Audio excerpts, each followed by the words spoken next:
Hello and welcome to the SNOBS VR cast, and I'm Jimmy, And I'm Jake. and welcome to our top 10 of 2024 show. And this is the new year, and we're going to discuss our favorite films. So when I say top 10s, basically we're going to talk about our top 10 films of the year and also our top 10 discoveries of the year. So I say we get right into it, Jake. What do you think? Yes, All right, let's do it. let's So do it. Also, I'm sick, and you told me to mention that, so if I do sound sick, and I might be coughing, so yeah. Yeah, it's not an imposter, but Jake has a little bit of a cold here, and also I like your outfit. So are you Dave from 2001? Yes, I am. You look like a Latino Dave, though. You have a little dark skin there. Your skin's a Do I little actually? Latino Dave. Oh, true. Yeah. All right, very I'm cool. Diego then. There you go. All right, so what we're gonna do is we're gonna go from 10 to 1. I'm gonna start. And if it's something that we both seen, then you can say, "Oh, that's also on my list," and it's at. You don't have to say what number it's at. Just say that's also on my list, and then when we get to that, we All right. could discuss if you want, or we can pretty much get out of the way here. So, all right. So my number 10 film of the year is Kurosawa's Chime, or did I say Kurosawa? Kurosawa. How dare I? Chime. Uh, I know we saw that one together. Did that make your list? No, it didn't. Okay. I think honestly, I've been reading reviews. Like people have liked this a lot more than I have. Yeah. Uh, Personally, I don't have any desire to rewatch it, even though I know it's like sublime and like there's a lot to get out of it. But like, I respect the film. I think it has a lot of great highlights within it, but I think it's just like too short to have any real effect on me, to be honest. Yeah, this is definitely, I would say, out of history. This is the first time I've ever had a 45-minute film Yeah. in my list. But I mean, that's how powerful it is. It's like, and honestly, like when we were watching it, I was like, you know what? I'm glad it's not long because he definitely made it that length for a reason because I just think it worked being tighter like that. I remember you made a comment that you wish it was longer, but I think that it would have Well, I just mean, if it was longer, stretched it the would have been more theme. like spread out even thematically and narratively. Yeah. But the fact that it's 45 minutes, it doesn't make it any less powerful as a story. It just makes it less powerful as like getting to know the characters and like getting into that whole tone. Yeah. Like I feel like right when I started to understand the tone, the film ended. So, Huh. I don't Well, know. I I mean, I for like me, the I film, just but yeah. For me, I just yeah. liked that it was powerful and like it sucked you right in right away, and like you knew you were watching a Kurosawa film, and it was just disturbing. Some of those scenes were just super Yeah, violent, true. man, and that's what he does best. So I it could if I probably would have enjoyed it just as much if it was longer, but I just think that for 45 minutes, it was a full impact, and it definitely was a head scratcher. I mean, this is one movie that I do want to watch it again and analyze it and hear more people's thoughts on it because it's one of those films that it could grow more and more that you watch it. So there's definitely a lot of subtext in there and themes of the sound, the chime theme and sound design is definitely a part of the story, Yeah. and there's a lot more to it. So I just liked it that it didn't like answer all the questions, which is films I do enjoy. So anytime it's a film I want to watch again and again, it's definitely deserves to be up there. So yeah, that's why it was number 10. It almost didn't make the list, but there was a lot of films I just didn't get to. I also want to add a lot of films that are we get to the end of it. I'll discuss some of the ones that I really wanted to see that didn't make the list, but I'll definitely crack into them. But anyway, I'm sorry I cut you off, but like as far as No, my you're good. thoughts, I loved it. So yeah, No, yeah, I understand. I understand why. I just feel like it wasn't all there for me. But I'm probably subjectively wrong, if that makes sense. Because like no, I've seen never. a lot of great reviews by a lot of people who know what they're talking about, saying it's better than I said it was. But whatever, Yeah, that's not the point of being a film critic. it's So a yeah. matter of test, right? It's a matter of taste. I mean, all right. So what's your number 10? Okay, I personally just want to say before this is that I should have seen more films. In particular, I should have seen Dune 2, which I literally never got around to because I always said to myself, if I'm gonna watch Dune 2, which I know I'm gonna love, because I love all of Denis Villeneuve's films, but like, I wanted to rewatch the first Dune and then rewatch that Dune, and like those are just two long films I just really never got around to. Now, could I got to Yeah, them? Hell yes, I could have. I had a lot of time. I just like had other things in my mind. But, yeah. so Dune 2 would have been on this list along with many other films, but I just How want to could you say, say that? You didn't see it yet. It could. I heard some bad things about trust it, me. No, but no, no, there's no, no. there's been some people that put it on their list. Trust me. But It was Dune 2 is great. I can just I know that. I know it. you probably do. And honestly, you read some reviews too, or have you not even did that? Not really. I just believe it because like Dune was literally just a setup for Dune 2. That's the way I viewed it Yeah, at least. yeah. No, So, and people Dune who was great. understand it, people who understand it and like are really follow the series and we're looking forward to it, or who definitely loved it. So I can't imagine it's I bad. mean, I just think I they're didn't very get to it like either. visual So by the films way, I didn't with get to like it either. Yeah. yeah. Okay. But So what is anyways, my then? number 10, a film that I still really like, and I believe that it deserves praise this year, especially for action movie fans, is Monkey Man. Now, I know that you were like, you didn't want to see this because you said like, oh, I'm not really into like that John Wick whole kind of genre. Which honestly, yeah, if you're not into like action films, like yeah, right kind of stuff, then I wouldn't even recommend Monkey Man. So I I didn't know personally you don't saw think it. you'd like it. But Really? like, I thought it was an entertaining film, like, and especially as a debut by Dave Patel. Like, I mean, it's a pretty good work. Like, it's pretty. It has some crazy stunts in it, and he himself, like, especially physically in the film, is impressive. Hmm. Now the film kind of has like this whole like CGI issue at the end. But all in all, I think the action is pretty great. The story not so much, but like I think it's very entertaining and for people who wanted a John Wick film this year, Monkey Man is definitely that great substitute that they should all look into. Actually, So that's why I think it's it on was there. on my to watch list. I just never got to it, and I didn't really hear much. I mean, when it first came out, that trailer, I was sold. I was like, I got to watch this, and I was Yeah. intrigued. And They freaking sold it as a horror film. It's literally 0% horror, just saying. well, no, I was And I sold think on it. it's even the genre on Letterboxd is horror. Like what the hell are they talking about? It's not. Really? It's like No, I 0% horror. was I thought and I did plan on seeing it, but then the more we got into the year, um, I kind of heard less about it and like no hype. So I mean, I should have went off my gut by just an instinct by just watching the trailer, but I just after kind of cramming so much in December, I skipped it. I didn't even know you watched it. Honestly, I didn't even know you did. But that's cool. All right, Oh now that shit, it's on your list, I yeah. guess I should watch it. And by the way, as far as being John Wick films, I mean it I didn't really see that at all. Are you saying it was like that? It did have that vibe? Oh, very, very, very much so. Yeah. Really? Okay.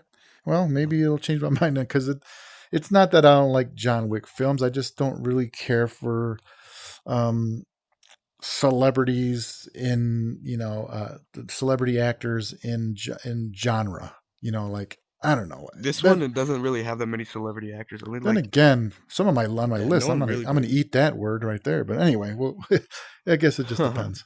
Anyway, all right. What So the substance? let's move to number 9 then. So let me see. Sorry My for number coughing. 9 film is wow. Surprisingly, this one made my list. It's In a Violent Nature, Chris Nash.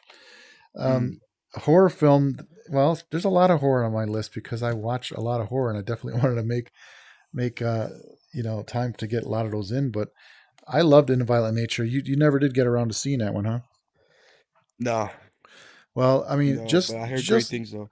it's not like, I mean, I could say it too. Like, this is definitely an example of my favorite films. Again, it's not or it's not best films of the year. It's my favorite films of the year. So I wouldn't say Oh, this is that's like yeah, the best um, film on a lot of levels, but the main level was the originality and yeah, the execution and the direction, the balls to just do something different in like this. So yeah, you really got to get to this. It's POV first person slasher. And as much as I love yeah. slasher films, just to see it in such a completely original way and told in an original way just hooked me, and I just couldn't. I couldn't wait to tell people about it. And then a lot of the horror fans and friends I have, they've seen it, so everyone's like on the same page. And you I heard guys, it's I'm underrated. Like it's not yeah, rated very high anywhere, yeah. It's but just like a lot of as a people are film, calling it great. yeah, as a Just you know, film, man, very like innovative. original. Yeah, So you saying original makes me want to see it because that's what a lot of other people have been saying too. yeah, definitely get to it. Okay, so you're number 9. Yeah. My number nine is A Different Man. Mm, Now, this film would be much, much higher if it kind of kept that same like momentum that it had in the first half. Because I mean, the first half of this film was I would even call it Kubrickian, you know, yeah, and like it was like a apartment film, like Polanski right, trilogy right. apartment stuff. Like it felt like that, you know, like Hmm. with the I think it had the peephole shot. Did it? Oh yeah, there was definitely some I think it peephole did. shots. But anyways, that's besides the point. I think that A Different Man is pretty great. Like it's like kind of like it's like a deadpan kind of sci-fi, partially kind of horror film. Yeah, Um some comedy but I too. wouldn't really call it horror. I would yeah, it's like a dark comedy sci-fi film. Hmm. But it's held together by the performances of Sebastian Stan and damn, I forgot that guy's name. The guy with the deformity. Oh But he was yeah, great in it. I would even say that he had, like, the standout performance in that film. I mean, he really, yes. really, like, sold that second half. Like, he was just hilarious. Like Yeah, yeah. I wouldn't doubt it yeah. if I don't know. I didn't really follow who's nominated for the Spirit Awards, but I bet he's nominated for Best Actor in that I mean, for he Spirit yeah, he Award. better get some sort of recognition because I know Yeah. it's not gonna get Oscar recognition. Right. Probably not even nominations on that film alone, but, like, Oh, I I think it thought it was will. great. I think Maybe it will. makeup. Yeah. Well, no, that's the thing. It wasn't makeup. A lot of people would assume it's makeup, but there's not makeup. That's how that guy Wait, what do looks. you mean? That was makeup in the beginning, yeah? But but yes, there's makeup, but the actor, that's his real face. No, no, no, not him. I mean, when they put it on Sebastian Yeah, Stan. yeah, yeah. I'm just saying, like, That was but good, yeah. if you were gonna say that's funny, that's funny to bring up. But if we were gonna say that movie had like best makeup, people would be so confused because they would just assume right away that the actor that's makeup, you know. But yeah, but there's definitely makeup within the film, No, but but there's still makeup, yeah. not for the main reason why people would think there's makeup effects. No, You no, know what I no, mean? yeah. But okay, that movie, I liked it as well. It didn't make my list, but and what did I say to you? And I know we don't really want to talk much about it. And honestly, I didn't even know it'd make your list. But um, I said if this is something that Spike Jones would have directed, Oh, and yeah. what's his name, the writer would have wrote from I keep Magnolia. on forgetting I'm his not name. Magnolia from Adaptation. adaptation.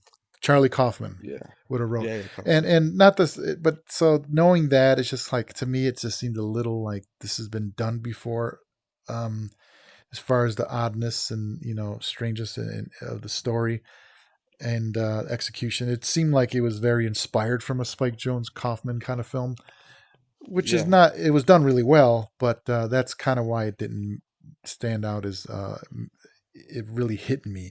But Are it we had a allowed lot to of heart spoil? too. It had a lot of heart too. It Um, did. yeah, just give it an alert I if you thought it was want to. hilarious towards the end. All Yeah, right.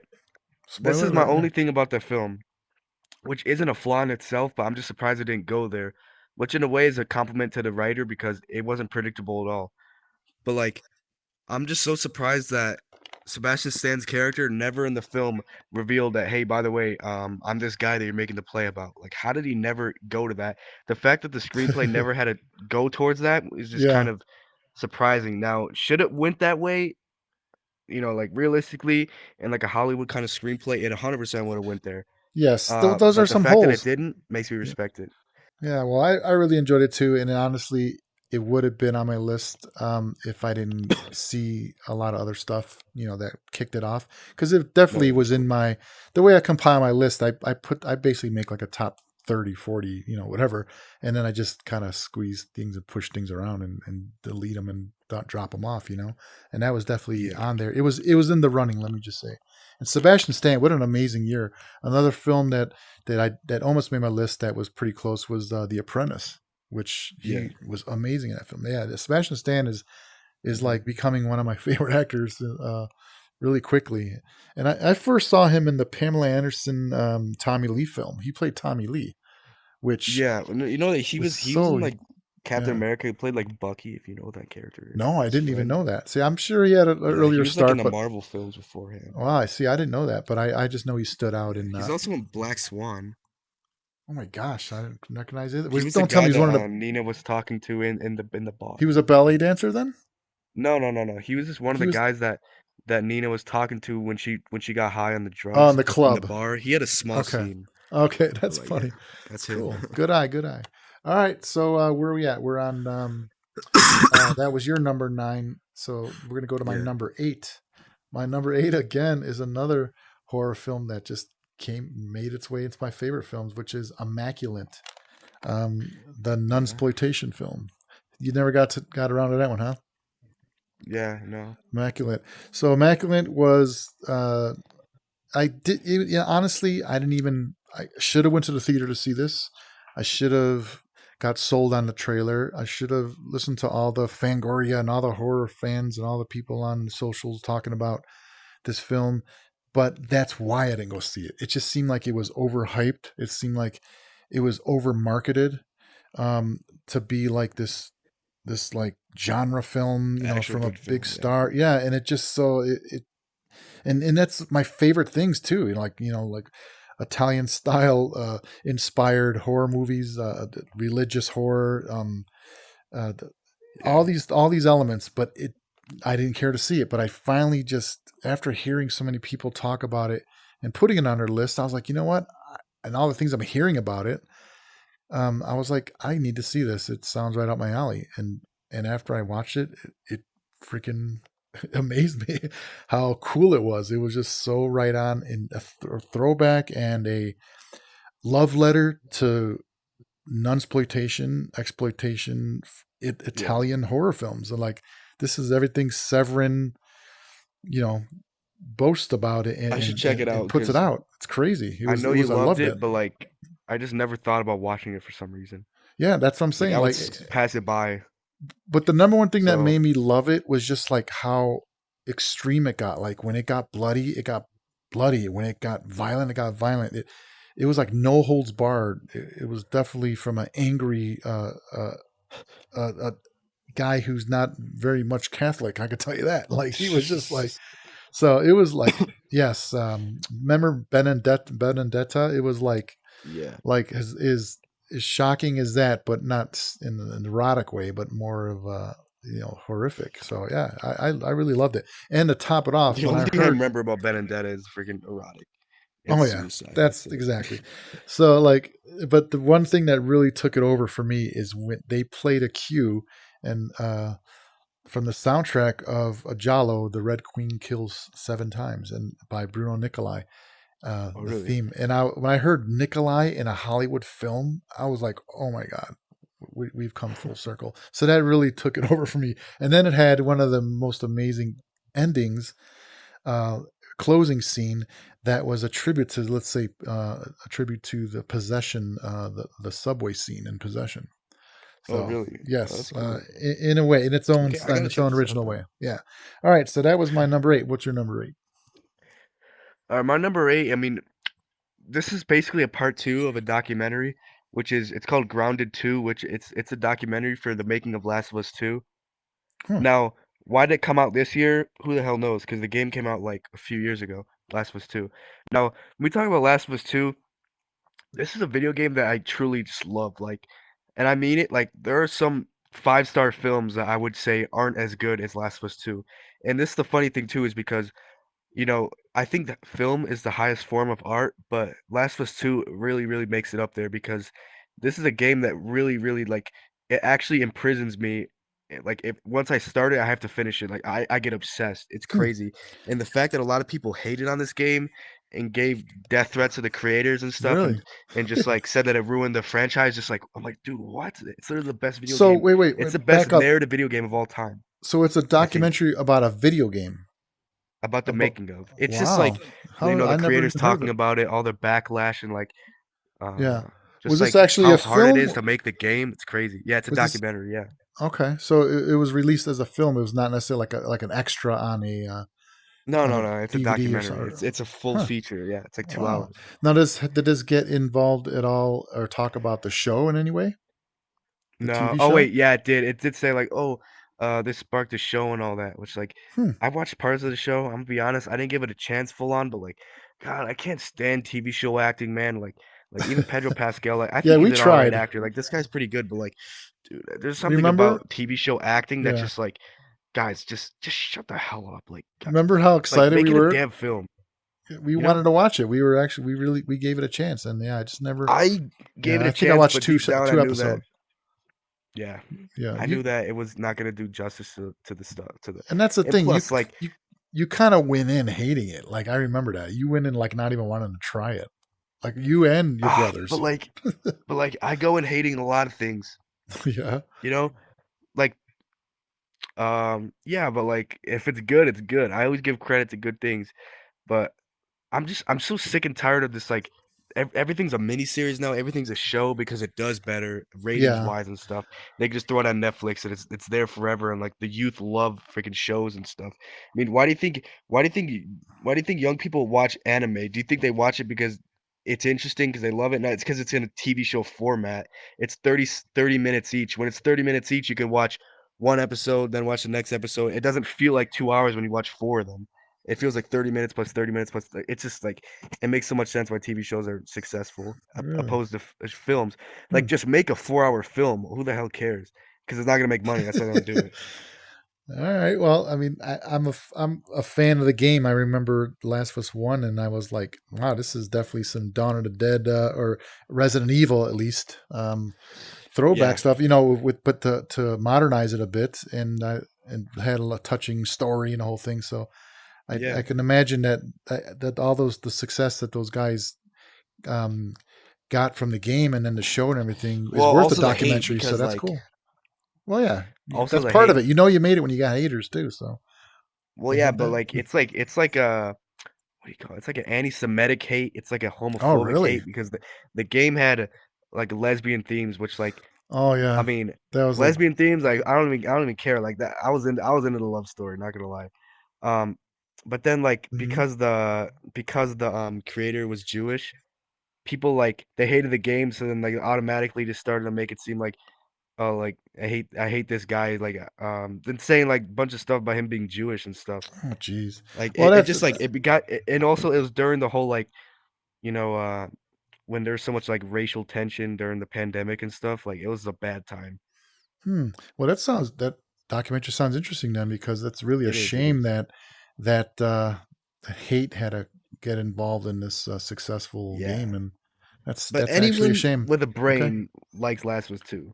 If you don't like Last of Us 2, you're just simply ignorant. Like Well, what's the name of the documentary again? What's it's the name of called the film? Grounded 2 because Okay, there was cool. actually the first one called Grounded, which is the documentary about Last of Us 1. Okay. Oh, okay. Yeah. Interesting. Well, I never even heard of that, but it sounds really cool. All right. Well, let me move on to my number seven. So my number seven was the very successful, very commercialized, star-studded What? The Substance. So The Substance, Not really. I okay, it's another one. I'm glad I seen it early. I went to see it early because of the director of Caroline Frigeret, the French director who made Revenge. I loved Revenge. I was like, "What's this girl gonna do next?" I'm down. So when I heard that this was coming out, I was there from the day one. But if I wouldn't have heard that it was her, if I wouldn't have if I would have heard all this hype about like this movie with Demi Moore, I would have been like, You would have liked it eh, more. I don't know. What I liked about this film is that she made it, and that Yeah, she exactly. is, That's what I mean. yeah, oh yeah, and she is.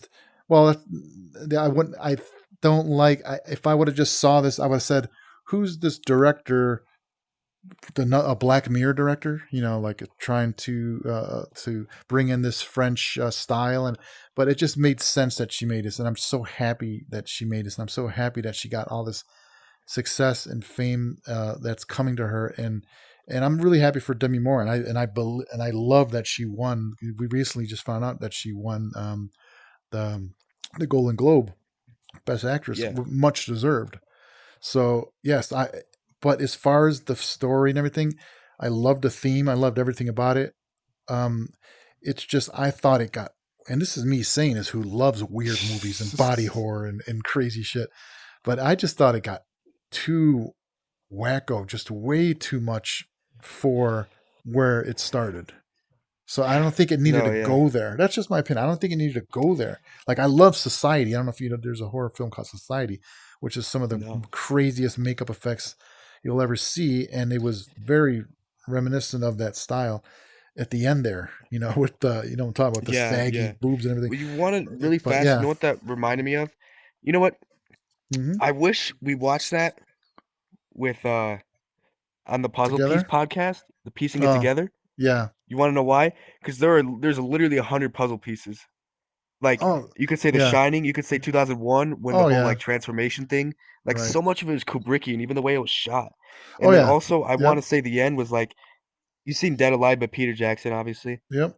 Yep. That was Yeah. honestly the bloodiest film I've ever seen, and like that's a comedy. Like it's honestly a funny film. I love Dead Alive or Brain Dead. It's called two different things. There's like Yeah. two titles that they call it by.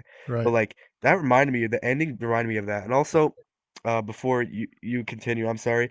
Mhm. My next was actually The Substance too. So just to Okay. add a few things that I love about that film is that I love when I got wild and like, you know, I love it because you know, it's very unpredictable, even though you know it's gonna continuously get wilder. It's very unpredictable and like it feels like Lynchian in a way. I Um, just thought it could have but would ended. David Lynch have been like so Yeah. schlocky? Probably not. Like I'm surprised it got schlocky, given the fact it was a like a French director, even though that's not really supposed to say anything. But like when you think French director, you think refined. Like this was not a refined film, Yeah. but it was Yeah. very entertaining and funny when it had to be. And like, yeah, the makeup is like it's like a masterful B film is what I'm saying. The Substance. It just I just felt it could have ended two times. Like I was okay. I Oh put yeah, it this way: I liked it so much. Number one, I sound like I'm dogging it here. I mean, it's on my top 10. I loved it, but I'm saying like it just felt like it was I good understand. enough. It was good enough. Even if it would have ended a half hour earlier, I loved it. Like it just Yeah, didn't need. well, I I don't mean, think it I didn't needed need to to go see there. Demi Moore's face on her star either, so Yeah, I just think it. Yeah, it just didn't need to go there. But I don't know. I could, like I said, this is one that I could be eat my words because I know it's definitely more rewatchable. Like out of all the films that I want to rewatch, and I'll sometimes throw it on just to watch a scene here and there all year, it's been that one. Like I always kind of yeah, like just want to turn it on. It's becoming like a comfort movie. Like I love number one, I love the soundtrack. that's You know, disturbing. and comfort movie. That's I, disturbing. I just love. I love the tone. I love the style. The music. You know, it's great. Like I just say, like it could have been my number one film if it just didn't get a little too absurd for me at my age now. I would have maybe Imagine loved if it it was like more. refined Yeah. and like static Yes, and that's what I'm like saying. more And I mature. know she's going to go there. I know she's evolving as a filmmaker, so she probably will do something a little more. That's a great word, refined, because refined to me would be someone like the way Gaspar Noé makes horror, or the way even Yorgos Lanthimos Refined. makes His is horror. like freaking You know? intoxicated. Yeah. I thought this was definitely a standout, and I'm just proud to be a horror fan that this movie is getting so much talk. Like just to hear Howard Stern Yeah, talk no, it's about it. great. It's Oh, like really? Howard Stern's talking Oh, about it. that's great. So, things like that is cool. I love that. So, all right. All right. So that was also did you say that was your number Yes, you're 7 next then? again, unless you want me to go. Okay. No, but so I actually Substance have was your number one. 7? Yeah, Okay. So we both Substance had is it my number number 7. 7. Okay. All right. Yep. So let's go to my number 6 then, which was from Iran, The Seed of the Sacred Fig. Mm, You I really need to should see have. that. I know I really wanted you to watch this one, man. This was we'll just let you know basically the story behind it, which was or the filmmaker was basically just he is not allowed in the country anymore. He had to do this movie without like any approval at all. Like, and it's weird. You would never know that because it was all shot in Tehran. the city of Tehran. Like it's like you're seeing like exterior shots and like in car shots and streets and everything, but when I was listening to how talking about this movie, it was all shot inside the car, so the camera was like shooting the streets from inside the car. So that's how they got all this Mm. footage, you know. And plus, they used a lot of um,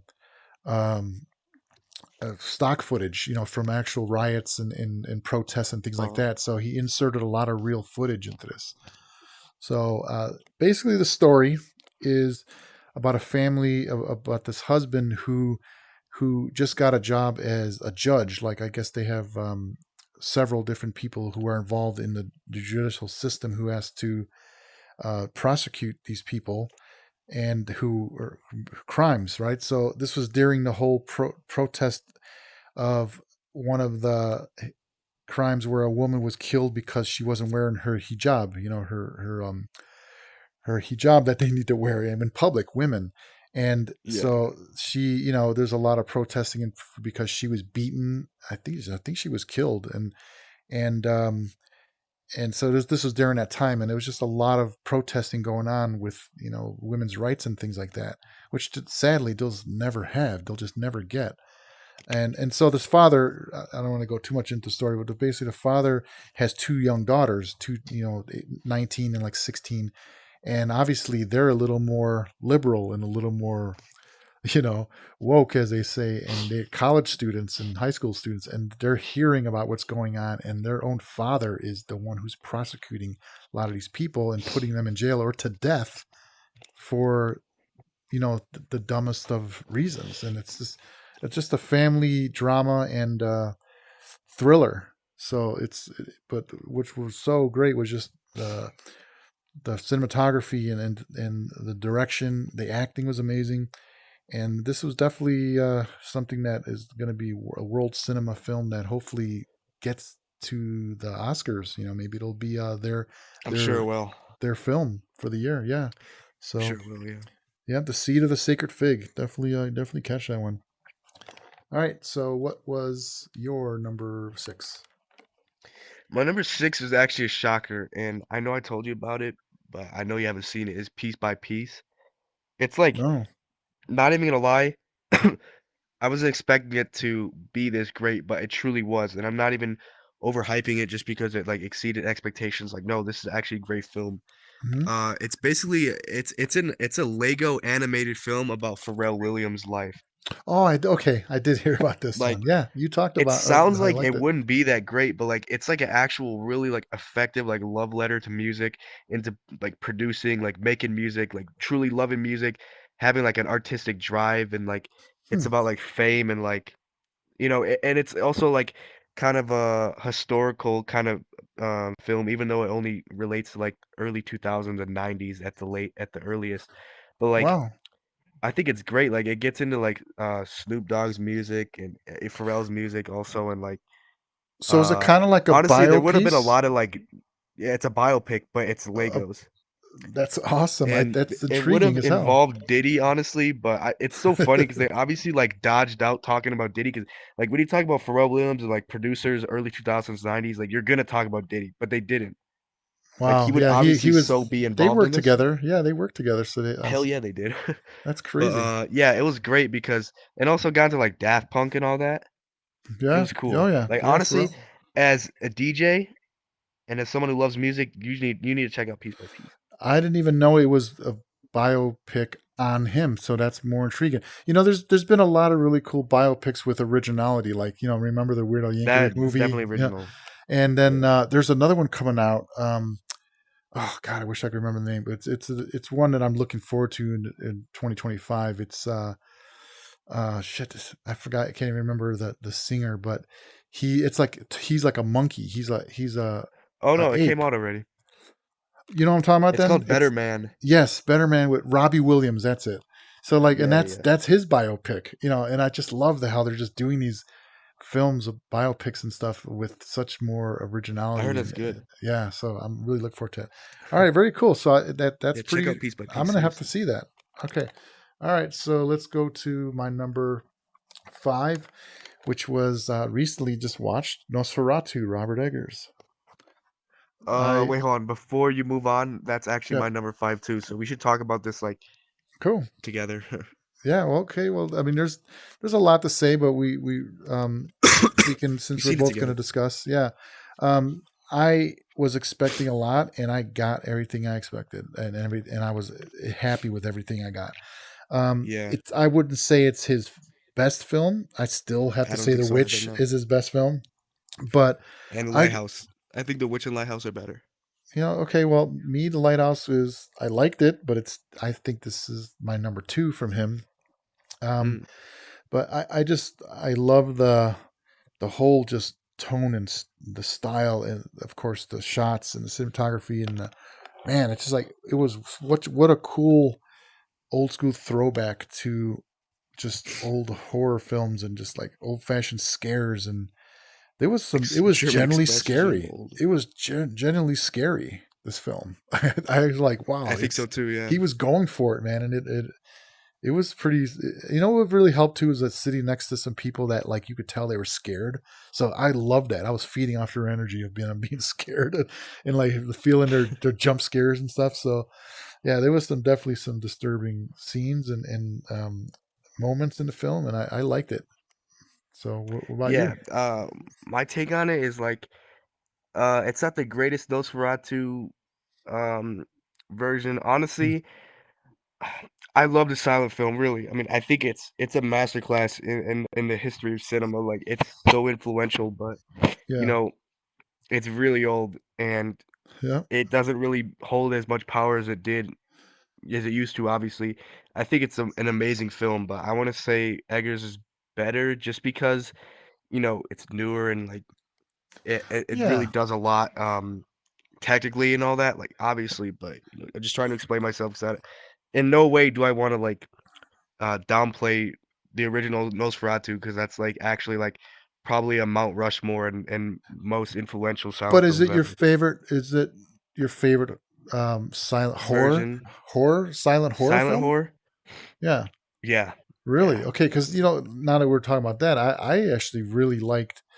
I mean, my number one Cabinet of silent Dr. horror film Caligari. is Cabinet of Dr. Caligari. I that Yeah, Nosferatu's that's even older, I a think. close second, but I mean, yeah, I'm not taking downplaying or taking anything away from Nosferatu, the I silent just film, the original, love the but story of yeah, can't Dracula. compare.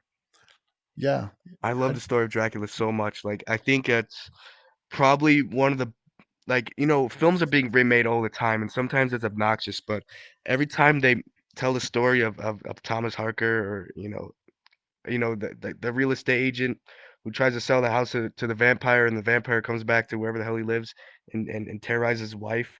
It's just perfect every time. Like, even when it's not a mhm. good film, even freaking Mel Brooks's version of it, like Yeah, I liked it because the story is naturally good. It's like when you remake a film that yeah. already has a good story, you're like, oh, the story's great, but the execution's not so great. But obviously in this case, Robert Eggers is a great director. I literally just rewatched The Lighthouse today, Hmm. which I think that's his best film. I mean, it's a masterpiece. I love Wow. The Lighthouse so much. Yeah, the This film's lighthouse his most grand to go a and little. probably his most like Go, um go ahead. Sorry. longest. No, you're good. It's like his longest, and there's a lot of areas for him to mess up, and I think he did. He kind of made it too long, but ultimately, it's such a visual experience. Um, and it's a beautiful film. Like the mise en scene, the way the camera moves, it's just so. Wait a minute. Are It you just talking about feels like you're Lighthouse now? Or are you watching. talking about Nosferatu? No, no, Nosferatu. Okay. Like it Yeah. feels like it really, really feels like you're watching something that's meant to be seen in the theater, and I rarely say Yes. that. Yes. Yeah. There's some of the shots, and I even got this from the trailer, but it felt a little bit too digital. There was a lot of digital elements in this that I think he didn't need Yeah, to do. I thought he could have pulled it off by being as cinematic as and old school as possible. Like, but I mean, I think that's why it got to um, and doing so well in mainstream cinemas is because and with people is because it is mixing the old with the new. So I'm not, yeah, I liked it obviously, but I mean, um, it's the what the witch did was so confident and minimal, and the the tone and everything about it was just perfect. And if he would have did it that way, Nosferatu, I would have been just as happy. But I understand why he did do a lot more with the camera and a lot more with effects and things like that. And I loved it. Yeah. It was just great to see it in the big screen. You're right. All right, cool. All right, let's move on. So so you said that was also your number 5? Yeah. Okay, so my number 4 was another film I really wanted you to see, from Romania. Do Not Expect Too Much from the End of the World. This movie, I know, Jake, you would love this. It was basically, to me, right away, it screamed Godard. Just like it was I told you, it was like a Romanian film. Like it was a Romanian version of, God, the style's evading me. What do they call it? The expressionism. They're What not German, French not did they? French New Wave. Like it was like that style, like the way it was Really? told with, Like the fact yeah, that it didn't have a real plot, you like it just jumped around like that kind of French New Wave, or like the political aspect. the political aspect of it. It was more like, it reminded me of Godard's, what was the one we saw? Uh What Weekend or Weekend, Breathless? Weekend. Yeah. And like it just, but it had a lot to say about, number one, the story is about this. There is a plot, not a plot, but there is a story, and there's a drive there. Um, there is a goal, an end goal of the film, right? It's kind of like, they really make it seems like it's one day. It can't be one day. It's one of those films where it's like all this stuff happens. It's really one day, but like she wakes up in the Really? morning and she is a, Is it like Holy Motors kind of thing? no. Well, as far as that, you talk about one day. No. So the story is about this woman. She is an assistant working on this PSA film for people that were in accidents, and they're telling their stories about like how to be safe on their work sets. So and the people are literally like in wheelchairs, or they were like burned or like whatever on the job. And so she's filming these people that are talking about their experiences, and the production company she's working with, they're going to pick one of these people to be, um, featured in the actual film. So all these stories are sad because all these people could use the money. They can use the exposure, so they can get a settlement or whatever. But you just know that it's not everyone's going to get it, and it's just hearing these stories. It's so sad because there's just so much, um, political things with Jaws, where like you just don't get, like in America, how we get insurance companies will pay for your workman's comp and things like that. And so she's driving around the city, and during the time she's driving around the city, she's, also getting bitter because she has her own life, or she's a bitter person. She has all the things she's dealing with in her life, which is bills and just family stuff, and with the way she gets it out of her system is she makes these little TikToks as she's Andrew Tate. So she puts Andrew Tate's face like in one of the, how you could TikTok and you could put like, these memes over your face, whatever. It looks like you're Like that person. filter. Filters. And so she's making them as Andrew Tate, and like she's basically getting all this off her chest, but she's doing it in like such a, like, yes, you fucking, and I'm gonna fuck this bitch and get what I want, and like it's just a woman talking like this. She's like a little petite woman. But it's like he's driving around and everyone drives horrible. They're cutting each other off. She's giving everyone a finger. But like it's just a day in the life of this production assistant driving around Romania. And then it intercuts with footage from a Romanian film that never came out. I guess it was banned or something. And it's about a taxi driver, a woman who's a taxi driver. And it's just intercutting with footage of that woman's life. And so it's cross-referencing like the woman's life in this film, this Romanian film from like the 70s, to her life, and it all kind of collides at the end. It's just such an artistic film, original, the way it's edited, so politically driven, like a lot to say about Romanian government and capitalism, and how just people work so hard for so little. She's working like 18-hour days, and she's just asking for a break, and they're like, no, you have to get here and you have to do this and you have to pick this up and deliver this. She ends up on a set of a Uwe Boll movie. uh, it's just this movie is just it blew me away, and the way I'm raving about it, it really should be my number one. But there's just so much good stuff that No, came that's out. great. I feel like seeing this one So too. yes, that's all I'll say about it. Don't expect too much from the end of the world, and probably will be Romania's entry for the Oscars as well. So okay, we're on what your number Yeah. four, right? Uh, Or yeah. My yeah. number four, you said it didn't make your list, which is surprising. Um, because you Mm-hmm. talked about it like you really liked it. But my number four is The Apprentice.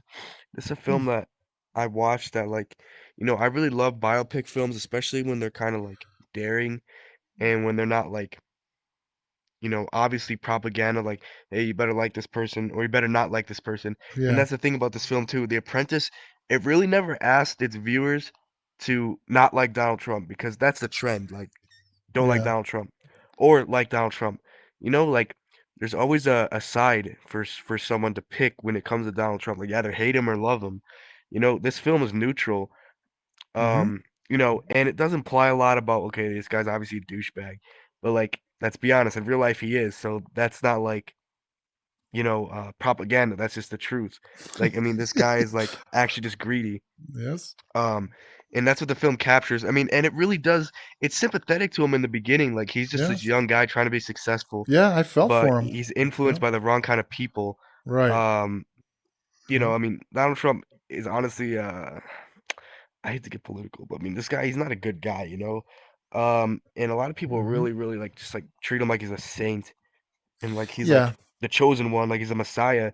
And this film is kind of like it kind of shuts that whole idea down by just saying like, it's like at the end, let me just use a little example. It's like the end of I really don't want to be the guy who compares Trump to Hitler, but I'm just saying this just because it's just an example. So I'm not yeah, making that comparison. I'm just saying when yeah. it shows at the end of Come and See, when it shows the baby picture of Hitler and the little kid shooting at it, like that Mm, scene just implies so much about like, this guy, he was this young kid at one point, innocent, and right. that's how Donald Trump was in the beginning. Like, Yeah, like he chose this life for him, and then at the end, he's repeating at the end of The Apprentice, he's repeating, like the rules that Ray Khan gave him to basically be like a dick, yeah. Well, of a can I can I businessman. can I say something like number one to me? Like, dare I say it? It it humanized him, and I think that It did if anybody watches this film in the and beginning. and if they see well in the beginning it humanized him, and if the thing is humanizing him will actually make you probably have a second opinion on him, because Yeah. now that you're seeing the kind of human he became based like it's just like how could you actually think that he's in it for any other reason but himself. Like that's the thing. Of Like if you course. watch the movie, you'll realize, okay, I actually like him a little bit more because he's human, but I feel sorry for him more than actually Yeah. liking him more. So But it's kind of like the like, thing is, yeah, yeah, but it's a humanize even him. when Like, it gets that bad, when like at the end when he's obviously a bad person, it's like the film never really asks you to hate him. right. It's very like observant in the fact that it's just like capturing It's asking for the life, empathy. It's not that, yeah, exactly. Like it's yeah, capturing his life, not asking you to not like yeah, him in any and way, that's if the that number makes one sense. thing. That's the number one thing why the movie didn't. A lot of people just I'm never going to watch that. I like so like a lot of people who like him. I'm not It's going to like watch it because freaking they Last think it's a Temptation of hit. Christ. They think it's a hit piece. They think it's a hit film. Yeah, No, it's not. I don't think so. if anything, you'll like him more because you already like him. But if you hate I him, personally like him a little bit more. you'll understand why you hate him. So or Yeah. why, but no, you don't hate him. Then you'll feel sorry for him. Like I said, I have empathy I do, after 'cause watching the it. dude's literally a victim. Yes, yes, and The dude that's is the literally only a victim. It's just that, there comes a point where you can no longer feel bad for the victim because like the victim became like exactly what he what he shouldn't have wanted to become. be. And, Because I mean, this dude is yeah, literally like born into wealth, could have just genuinely been a good yeah. person who wasn't greedy, but obviously But became like I wish they would have, and they did definitely touch on this, but they could have went more into like the approval of his father, and that's something I've heard a lot about him that he always wanted the yeah, approval of his father. They could have did a lot more with that, they but could have, yeah. um, but on it, I guess they didn't need to. It's still a great film. But no, I mean, you're right. It didn't make my list. I really, really contemplated it. It was honestly, it was probably number 12 or 11. Even it was there. Almost got kicked off. And funny enough to say, like something like Immaculate kicked it off. But again, this is based off uh, my favorites, and it's like, Yeah, and who is it knows? Who rewatchable? knows? No, because I don't know if I want to. I don't want to empathize with them. I don't need to anymore.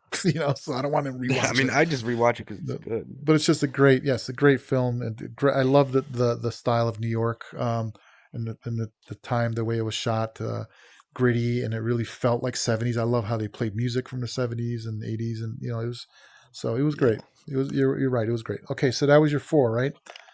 Hmm. Okay, so my number three is one I'm probably we're gonna maybe have the same, or I know it's on your list. We'll see.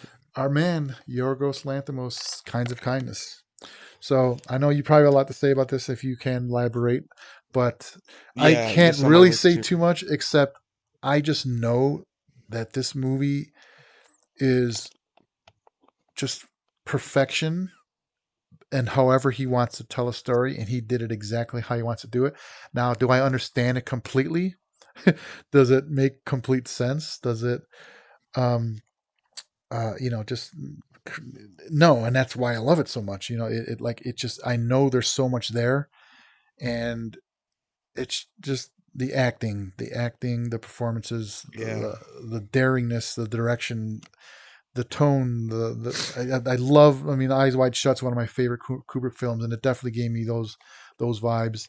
But the yeah, story wise, it's like, man, I remember telling you I had like these complete oddball um, theories on what it meant, and it's like that's kind of you like were what it was. overthinking it crazy. That's yes, I overthought the movie, but it's like that's what it made me do. That's how deep Yorgos is. Like, he makes you go there, and because you know what, you could probably be right, and any wacko theory you get. It's kind of like people watching The Shining and having all these different interpretations. Like, this movie could Oh be the next gosh. one that they can have these people talk about. Yeah, It's just I just so don't think it got the psychologically recognition it off. deserved Yeah, because it's Poor like, Things kind of yeah. stole that. Yes, It stole the spotlight. and the funny thing is, he did this one as just like, let's just whip together a quick movie. Yeah, That's what this was. It was like whip I didn't even together know a it was quick coming movie. out until it did. Yes, amazing. So yeah, anything, yeah, you want to add to it? And where was it Well, on your? Or this is is it? actually my number one film of the year. Oh well, you didn't have to go there. Now you Yeah. just blew it. All What? You right, supposed to, you tell me you're supposed to. all All right, right. So anyways, this let is me your just number praise one it really film. Yeah. fast. All Okay, right. first of all, I have a certain soft spot for directors who use the same actors all the time. And this is Yes. why I love Bergman so much because he's always using Max von Sydow and what's her name, Liv Pippi. What's her Ullmann, name? Liv. Yeah, Liv. BB Anderson, Yeah, I said and Pippi. Bibby. Yeah. no, yeah, no, I know what you mean. Like you always using the same people, right? And they're always so good. Like Gunnar Bjornstrand, that's literally like one of my favorite actors of all time. But like you know, Yorgos is doing the same thing with Willem Dafoe is literally one of the most versatile American actors of all time. And I love Willem Dafoe. Like he's just like such a daring actor and he's worked with some of the best directors of all time. And like Mm. he just seems like a cool guy too. Like he actually seems like someone I'd like to meet. Like I would be heartbroken if Willem Dafoe wasn't a nice guy. But he's always using the same people, like with Emma Stone and Jesse Plemons. Like to see Yeah. all these people again after Poor Things, like I was already brought in, and also they're great actors. Like they're some of the best actresses and actors of the time right now, and Yeah. especially Emma Stone. Like she's great. Um, I definitely see her winning more Oscars in her career. Like she already Just won one like for watching him play, like I think I even said that La in the La movie. I was Land. like watching him like play with his actors. Like that's literally was like, it's Yeah, like a kid with his play set, like using his favorite yeah, actors and their friends. I mean, it's just such. You're right. That's the number one thing about it is just like I said, the performances. It was just like Yorgos, watching him at play. That's what this movie was yeah. to me, and it was, he could do anything, and it'll just be fun and crazy and Exactly. Yeah. wacko and everything else you want to put in his style. Yeah, I so I can think understand. Yorgos has been better, in The Lobster and Killing the Sacred Deer.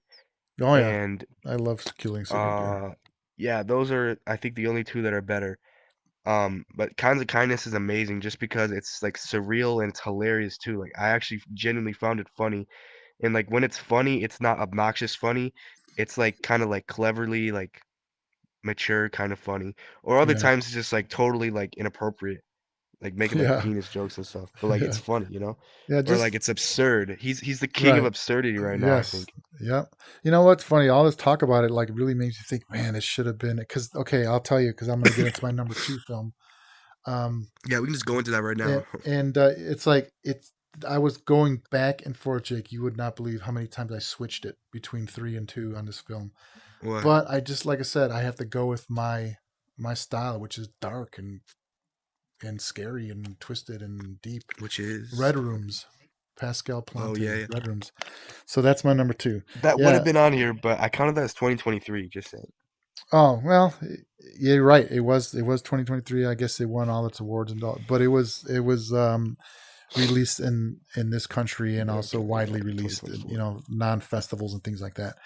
Yeah, So no, you're right. but man, this Red Rooms was the French Canadian thriller about a woman who's obsessed with a court case and the serial killer supposedly, and I just love how they show like I always love movies about like technology as well as like um, the latest things like there's literally like Bitcoin and cryptocurrency involved and like internet dark web um, Yeah, it's just in just such dark themes but like it was disturbing. I thought it was going to be a lot more disturbing than it was, but it was disturbing enough to make you like understand that this guy is a real just sadistic bastard. I mean, remember like the audio of the yeah, girls screaming? Like they don't show it yeah, of what he did, yeah. Of but they course. just play the audio, and the audio enough was Yeah, I mean that's really hit you. obviously the most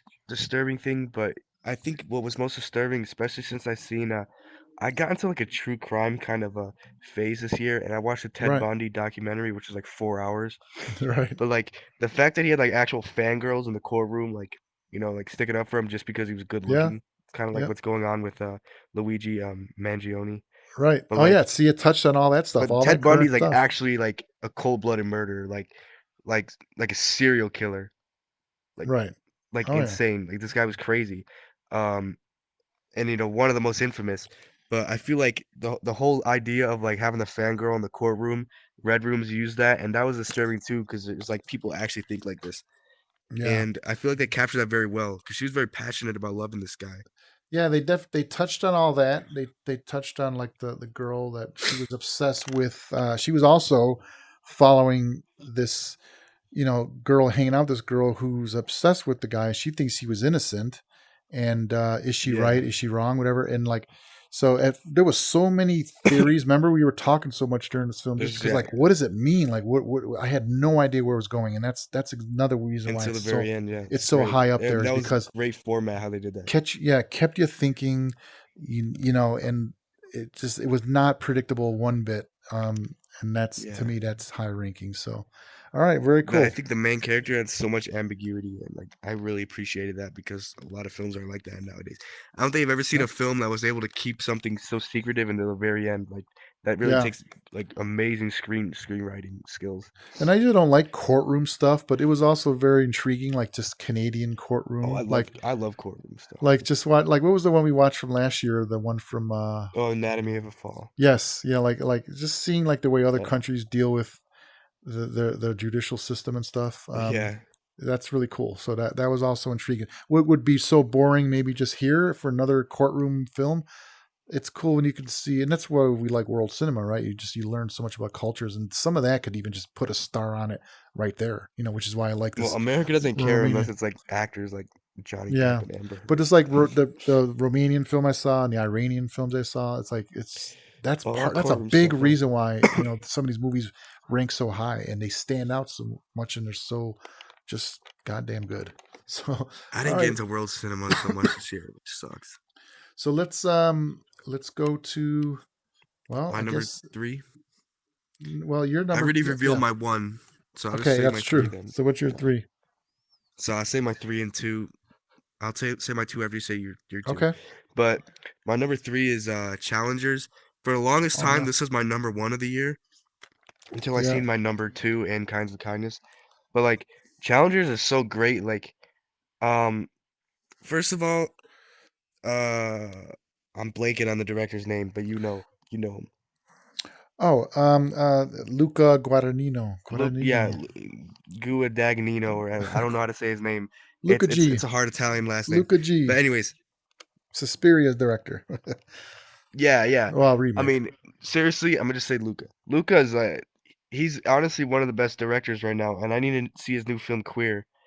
Right. Um, but challengers like Zendaya is like out of all the out of all the actors that came out of Disney, she's like amongst the most talented, and she's been in a Yeah. lot of like huge films.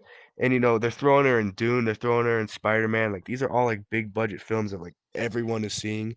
Yeah. But like her being in Challengers and nailing the performance, and like it's weird seeing her play like an actual like adult female, even though she's obviously looks super young. Like like I watched her Disney show like Casey Undercover, but Yeah. like it's weird seeing her as an adult. 'Cause usually she's playing like an immature like comedian Yeah. kind of That's cool to kid. see that, huh? But Some of like, them. Yeah. yeah, There's yeah, so many actors that I grew up with. So I know what you're saying. Yeah. That's yeah, cool. exactly. But besides that, I mean, great storytelling, amazing performances.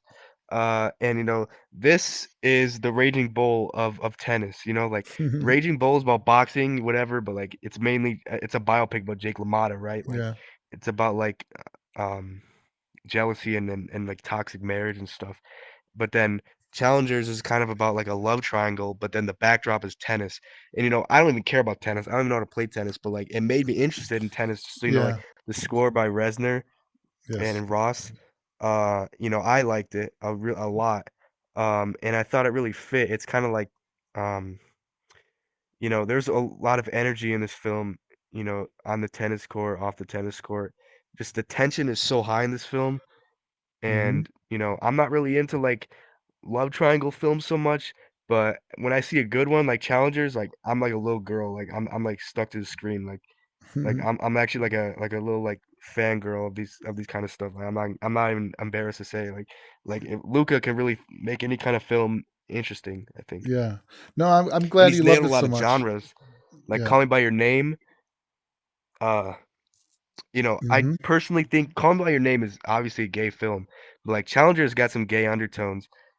And I feel like he is kind of that director right now who can bring the whole like LGBTQ moment into the mainstream and not just make it seem like, oh, I'm gonna throw in a gay character just because, like how Disney's doing it. Like it's just they're doing it very obnoxiously. Like this Oh guy's yeah. really making it, like Yeah. humanistic and truly Yeah. profound. So Luca, he's gonna be that guy who really brings in gay themes and make people take them seriously finally.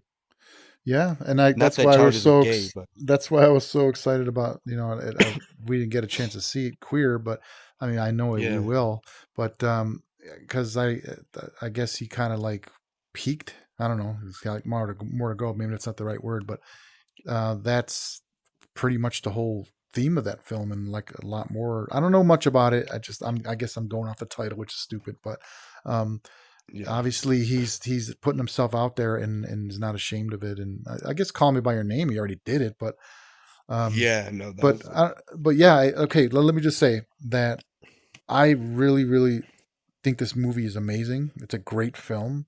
It just wasn't. I don't know why it just didn't hit me. I did I watch it late? Yes, I was a little tired. I mean, it was kind of like I was squeezing one in when I really shouldn't have. I was probably thinking about something else, whatever. But I just know that it was like intriguing as hell. Like I was, I was on the edge of my seat with that whole ending scene, yeah. the whole tennis match. And honestly, for me, Zendaya, I think that's what I didn't like about the film. Like I just was like, I don't know. She was just such a bitch, like I didn't like her at all. Oh hell yeah. And it didn't make me like think, oh, it's such a good movie because of that. No, I just didn't like her. And I was kind of mad when she was on screen even, and I like the two guys, they were good and they were great actors. The music was, I think I mentioned to you, we did talk a little bit about it. I'm like, the music was like Yeah. obnoxious and I should have loved it because I love electronic music, but it was just obnoxious and like really overdid it, and it was like a really kind of a cheesy EDM I mean, track. you're the expert, so Yeah, it's so not that really new to you. I yeah, feel like hearing that kind of music for me is new, but it's for you, funny no. that they won for this, but it makes sense it like that because they're not even like EDM guys; they're electronic guys. So like if he would have, but of course everyone wants to use the flavors of the month, of the years of that past few years, I should say, is him scoring Trent Reznor and Atticus Ross scoring. But like if he would have got like, just imagine if he would have went and got someone like, I don't know, I'm just gonna say like Dead Mouse or some popular EDM artist of today, uh, Diplo even to score it. That would have probably been even cooler because then it makes sense why they overdid this score with this music and Yeah, repetitive music. It would have fit more like that would have stood out. But for him to use him just to use Trent Reznor and Atticus Ross just means like, okay, I'm going to get these guys. They can do electronic also. You know what I'm saying? Like I wish he would have got guys who do electronic to do the score as much as they overdid and overused the themes in it. So music wise, yeah, I should have loved it, but like I said, that turned me off too. But filmmaking wise, story, it moved like speed of light. It was fast and like it really, yeah, wasn't that's it great. wasn't boring at all. Yeah, so it's a great film. It just didn't make my list. It was on my, like I said, it was probably in my 15, but didn't make Yeah, it. But that was your number what? Your what? Two 3. or three? Okay, and then your two was. Did you We're mention gonna two have the yet? same one, I Okay, think. okay. Oh, so no. Okay, so my number two is Red Rooms. So my number Oh, one sounds like it's your your number number two. one. Your Is number one is my number two. Then it's a Nora, so right? Nora. Yeah. Yes, I'm okay. So you like kind of kindness more than Nora, huh? Yeah. Um, I'm gonna be honest. I mean, obviously you love the I Nora. mean, It's number yeah, two. That's big. like obviously I love Kinds of Kindness more, but Nora is like Anora's better in some ways, just as Challengers is better than Anora in some ways, Yeah. you know?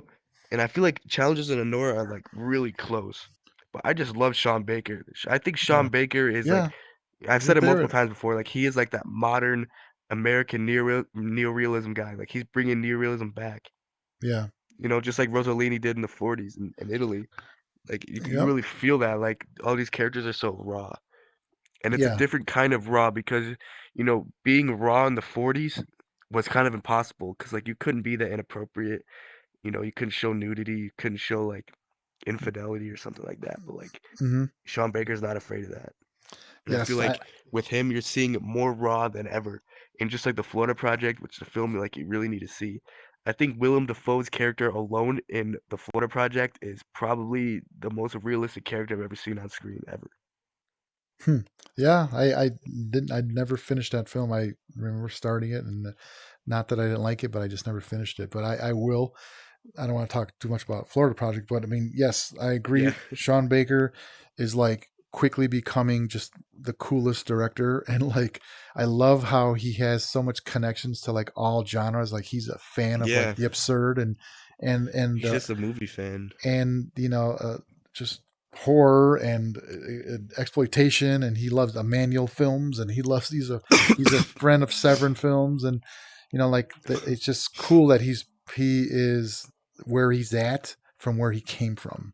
That's what I love so much. Mhm. But as far as now, that's enough about the director. But the film, I mean, it to me, it was just an unpredictable ride. Like I had no idea where it was Yeah. going, and it Oh was yeah. funnier than I thought. It was so realistic. Like Really. we even talked about that. Like this is the way people would really act. This is the way tough Yeah. guys really act. This is the way big shots really act. This is like this is just the way Hmm. people are. Like he nails how people act. I mean how people Yeah. really are in real life. Um, he's an observer. He's an observant person, and you can see it. And he makes his actors, or he directs his actors to do that. And he's just a great director. Like a lot of times you could say the movie was good because of this and this and that. It saved the director's ass because of this and that. But like director is who makes all the decisions, and he's just so good at Writes it everything too. because it all comes together. And Yeah. it kind of, we talk about this too. It kind of gave me a little bit of like Safdie Brothers vibes, right? Like it reminded me a lot of like Yeah.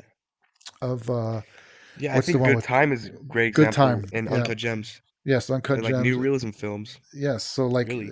but like I just think that this is my number one because it's there's always something about like a number one for me where yes, I can say it's my favorite film, but when I'm going to say number one, it's going to be my favorite film that I think it should be everyone's favorite film. So Yeah, like I feel I can share Honora with the world, but I can't share kinds of kindness with the rest of the world, or in my of case, Red course, yeah. Rooms with the rest of the world. Red Rooms is for me. Honora is for me and everyone else. That's how the best way of Yeah. saying it. So that's how my number one is always determined. Like it's the same thing we talked about with Mother and Get Out being my of 2018. Which is the one, which number. It's like to me it was Get Out because that's the one that's me, but it's also I know everyone else would like it. Mother was kind of like my snobby my snobby version of number one. Oh yeah, So, but yeah, so I love the Nora, and I know you did too. We saw it in the theater, uh, yeah. and it was cool. You could just tell the whole theater felt it too. Like they were on Oh the edge yeah, of their they were seat. into it. They were I loved laughing. that They film. were, the only thing I could say if I have to say anything negative is like, and that's not even Kind negative, of but felt just long at the end, yeah. no, I would say at the beginning, like the whole, there was a, maybe it was just sitting with you, even though you're 18 now, I'm sitting with you. There's just a lot of pretty hardcore, not hardcore, but pretty uncomfortable sex to watch. It didn't, I think that's probably just Sean Baker's little pervertedness, I mean, all I those think if you Emmanuel want to talk about films that, come out. Red Rocket's a weird. Red Rocket's a That weird one too. because That's like what I'm it's got saying. like There's a just a lot of, predatory vibe to it. yes, he's just This one's very like, sexual. Like he has a lot of sex in his films, and to the point where like it's just kind of nasty, and it's kind of like, I don't well, know. remember when I said that? Like literally every one of his characters in his films are like prostitutes or like Yeah, in he this case loves strippers. sex workers. So he loves Yeah, like I don't know. I mean, that's life. So he captures that. So maybe that's just yeah. the thing. Like I said, it's just maybe not the best film to watch with your kid, but I mean, that was the only thing that kind of like, okay, I don't need all this, but you know, I mean, my it yeah. drops that whole tone And then it though changes, right? And then it all before changes. halfway in, yeah. Yeah, But speaking of halfway in, just before we end this off, like I think the middle run in Anora, just the set piece alone in the house is yeah, like everyone know you know what I'm talking about, right? Like when she's getting tied up and stuff. yes, yeah, Is yeah, like that there is like just a masterclass in acting and writing yeah, and just like pure like confidence of the director. Like yeah. this is a guy who literally in the future is gonna make a 5-star film. Oh yeah, he's And it's some crazy. people He's just getting say started. He already won Florida the Palme Project, d'Or. He yeah. already. Some people It's say, oh, crazy. Florida Project's 5-star. Honestly, not gonna lie, Florida Project for me is only 4-star, but it can easily go up to 4.5. I just gotta keep rewatching it, I think. Oh, Red did Rocket, you? Yeah, great. Like, he made so many great films, but he's gonna make one in the future that's gonna like be up there with like, the all-time greats. Like, I really just feel it. I'm calling it right now. Sean yeah. Baker, And he's how gonna make cool, one of those films. and how cool! His first film because he made it. He like exploded into the scene because he did a film shot on an iPhone and it premiered at Sundance. I never forget And it that. was That good. Like, that Tangerine was was pretty good. yes, that was the Tangerine. That was the story behind him, and what a smart way to break in. I remember at the time that's when I was, working on my film, and I'd never thought for 1 minute like, hey, I could save so much money and get this thing done and fast and so much less headaches and stuff if I just do it on my phone. Like, but of course, my ego, I got to do it the right way. He didn't think that way at all. He's like, I'm going to do this, get more publicity than anyone for making this film on a phone, and then I'll get there when I can make a film on film. You know, so He has before. He's yes, made it's like amazing. 3 or 4 films before, I think. Before Tangerine, Tangerine, yeah. yeah, but I'm just saying, like the way he like just. I mean, that's the reason why it's a great film. Number one, that's exactly why it's got him where he's at. But I'm just saying, the fact that he knew that I could shoot this on a way that's going to get publicity and talked about was a genius. Was a genius decision. So Yeah. anyway, okay, man, very cool. So there it is on the screen. You're seeing my top 10 and Jake's top 10 of 2024. What a long segment. We just did basically an hour and 20 minutes for our first segment. So this is the No. extended version. But anyway, we are going to take a quick break, and when we come back, we are going to go through quickly, hopefully. But who knows? If we're enthusiastic about them, we're going to keep going. It's going to be our top 10 discoveries of 2024, and we're going to start with Jake's. So we'll be right back.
Okay, so welcome back to the Cinema Snobs VR cast, and we are going to get into our top 10 discoveries of 2024, which was something that we've been doing every year now. What, it's like 3-4 years now? And actually, I've been doing the discoveries for quite a while, but as far as us talking about them, I always make Jake, I'm like, Jake, you need to, I know you're on Letterboxd, you're addicted to the box.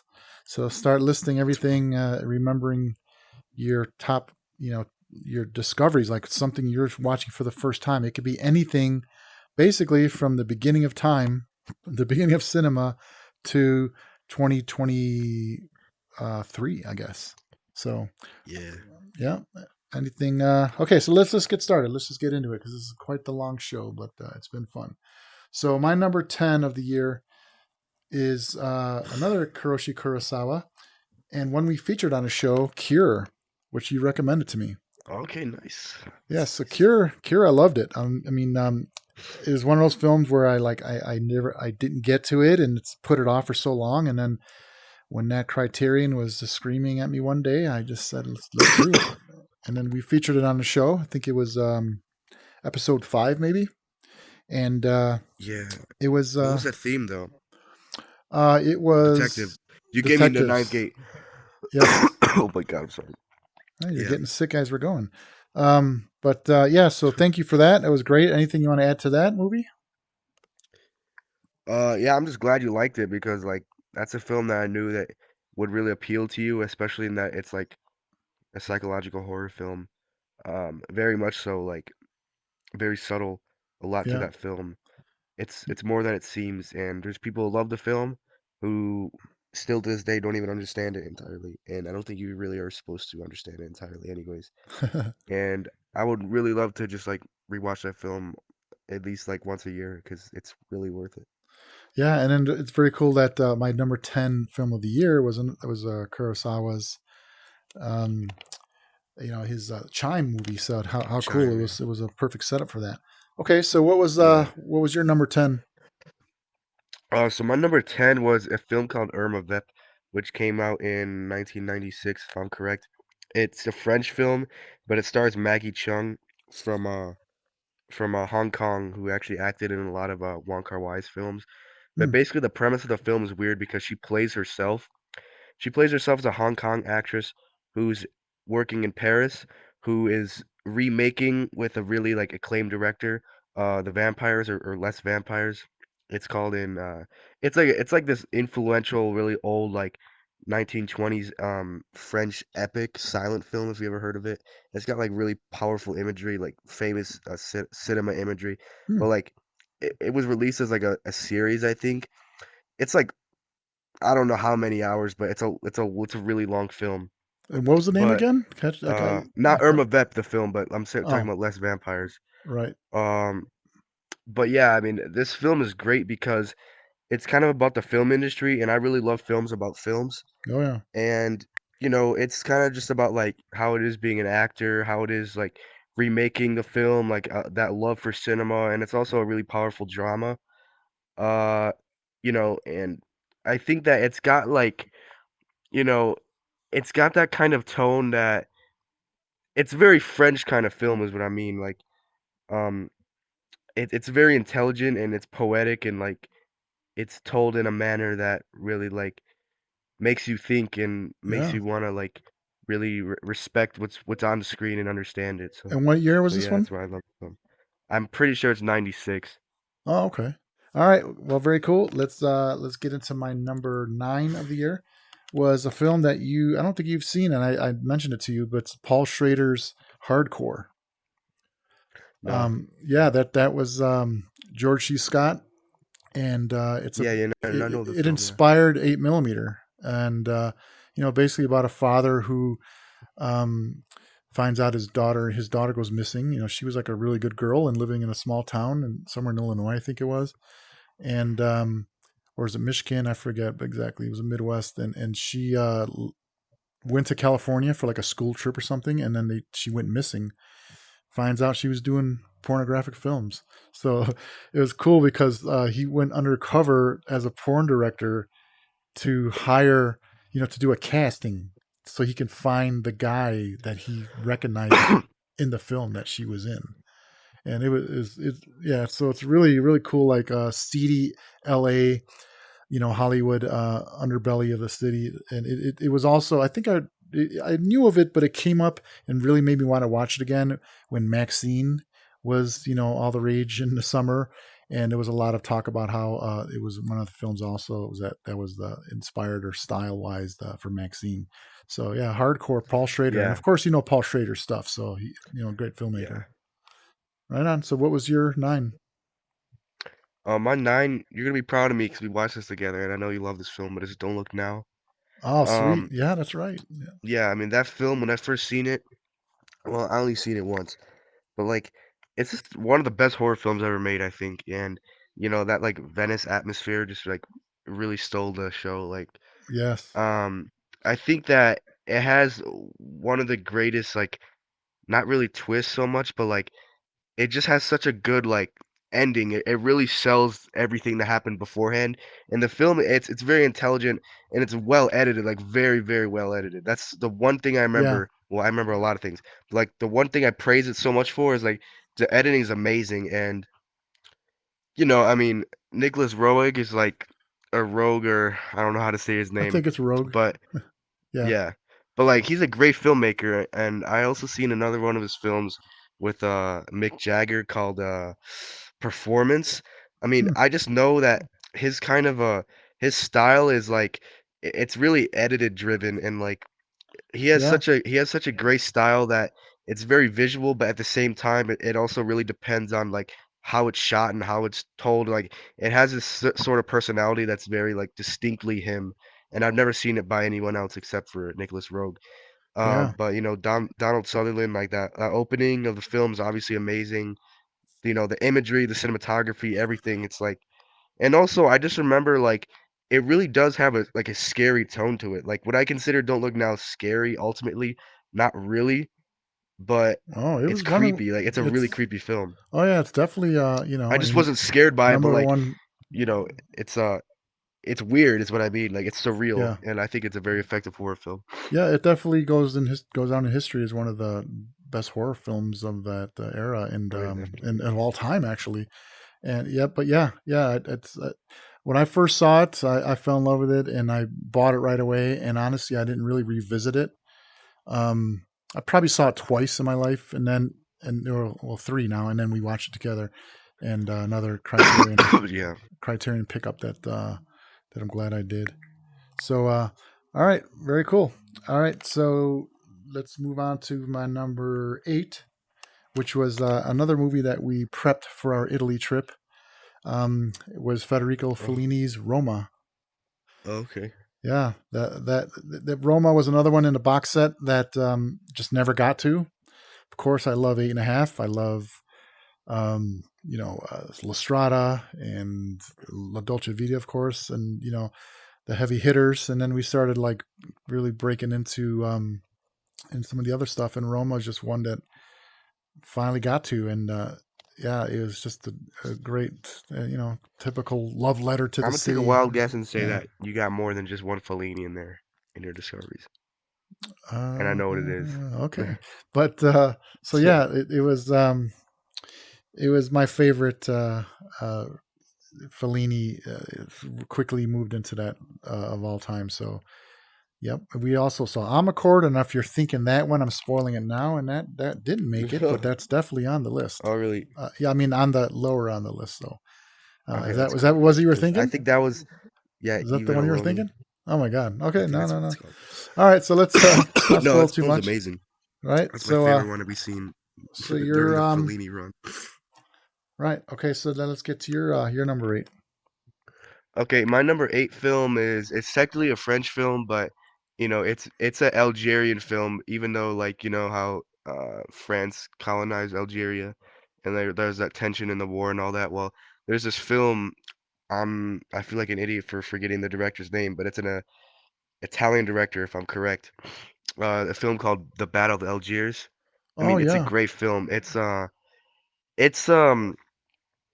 first of all, it's scored by Ennio Morricone, and Quentin Tarantino used the score for the film or the theme song for the film in Inglourious Basterds. Oh, Uh, okay. and Oh, that's when I right. heard that sound immediately or the Yeah. song immediately, I was like, all right, this film, like, I was hyped immediately. But it's a powerful film. It's a very angry film too, because like it's about like rebellion and like you know um colonization and stuff. Like it's like it kind of gets into like terrorism and all that, and like the Algerian people fighting against the French, and like it's pretty violent for the time. Like Hmm. not really so much on-screen violence. A lot of it is implied, like there's like torture and like bombings and stuff. I mean, I think it's a really powerful war film and historical film. And it's really like captures the evil of France during the colonial days and all that. Yeah. Yeah. But I mean, it's a great drama just about a man who's like fighting for his country. Wow. Yeah. So And much. yeah, That's another film. Yeah, I've definitely heard of it and never got around to it. And you yeah, I was snuck shocked that by one it. I in. knew I'd Nice. love it, but I really, really, really loved it like a lot. Cool. All right. All right. Let's move on to my number seven, which was a film that I did watch but didn't complete enough to say I watched it. And when I finally did get through it all, loved it. That's Ingmar Mm. Bergman's The Virgin Spring. Oh, great. Remember when we sat down and watched that one? Yeah. Uh, yeah. So, what else to say? Except of course, this is goes down in history as being the inspiration for Wes Craven's The Last House on the Left, which was Hmm. completely obvious. And Inferior. yeah, and just wow, it was powerful. It was sad. Um, yeah, just It's very minimal too. One was yeah, more just minimal. Well, he's well, always that's just minimal, but Bergman. Yeah, just I mean, it's just classic Bergman, but of course, a lot. It's dark and disturbing and beautiful. If you can put all those in one really, yeah. one paragraph. So yeah. All right. So anything, or if anything you want to add? I mean, I know you love that movie.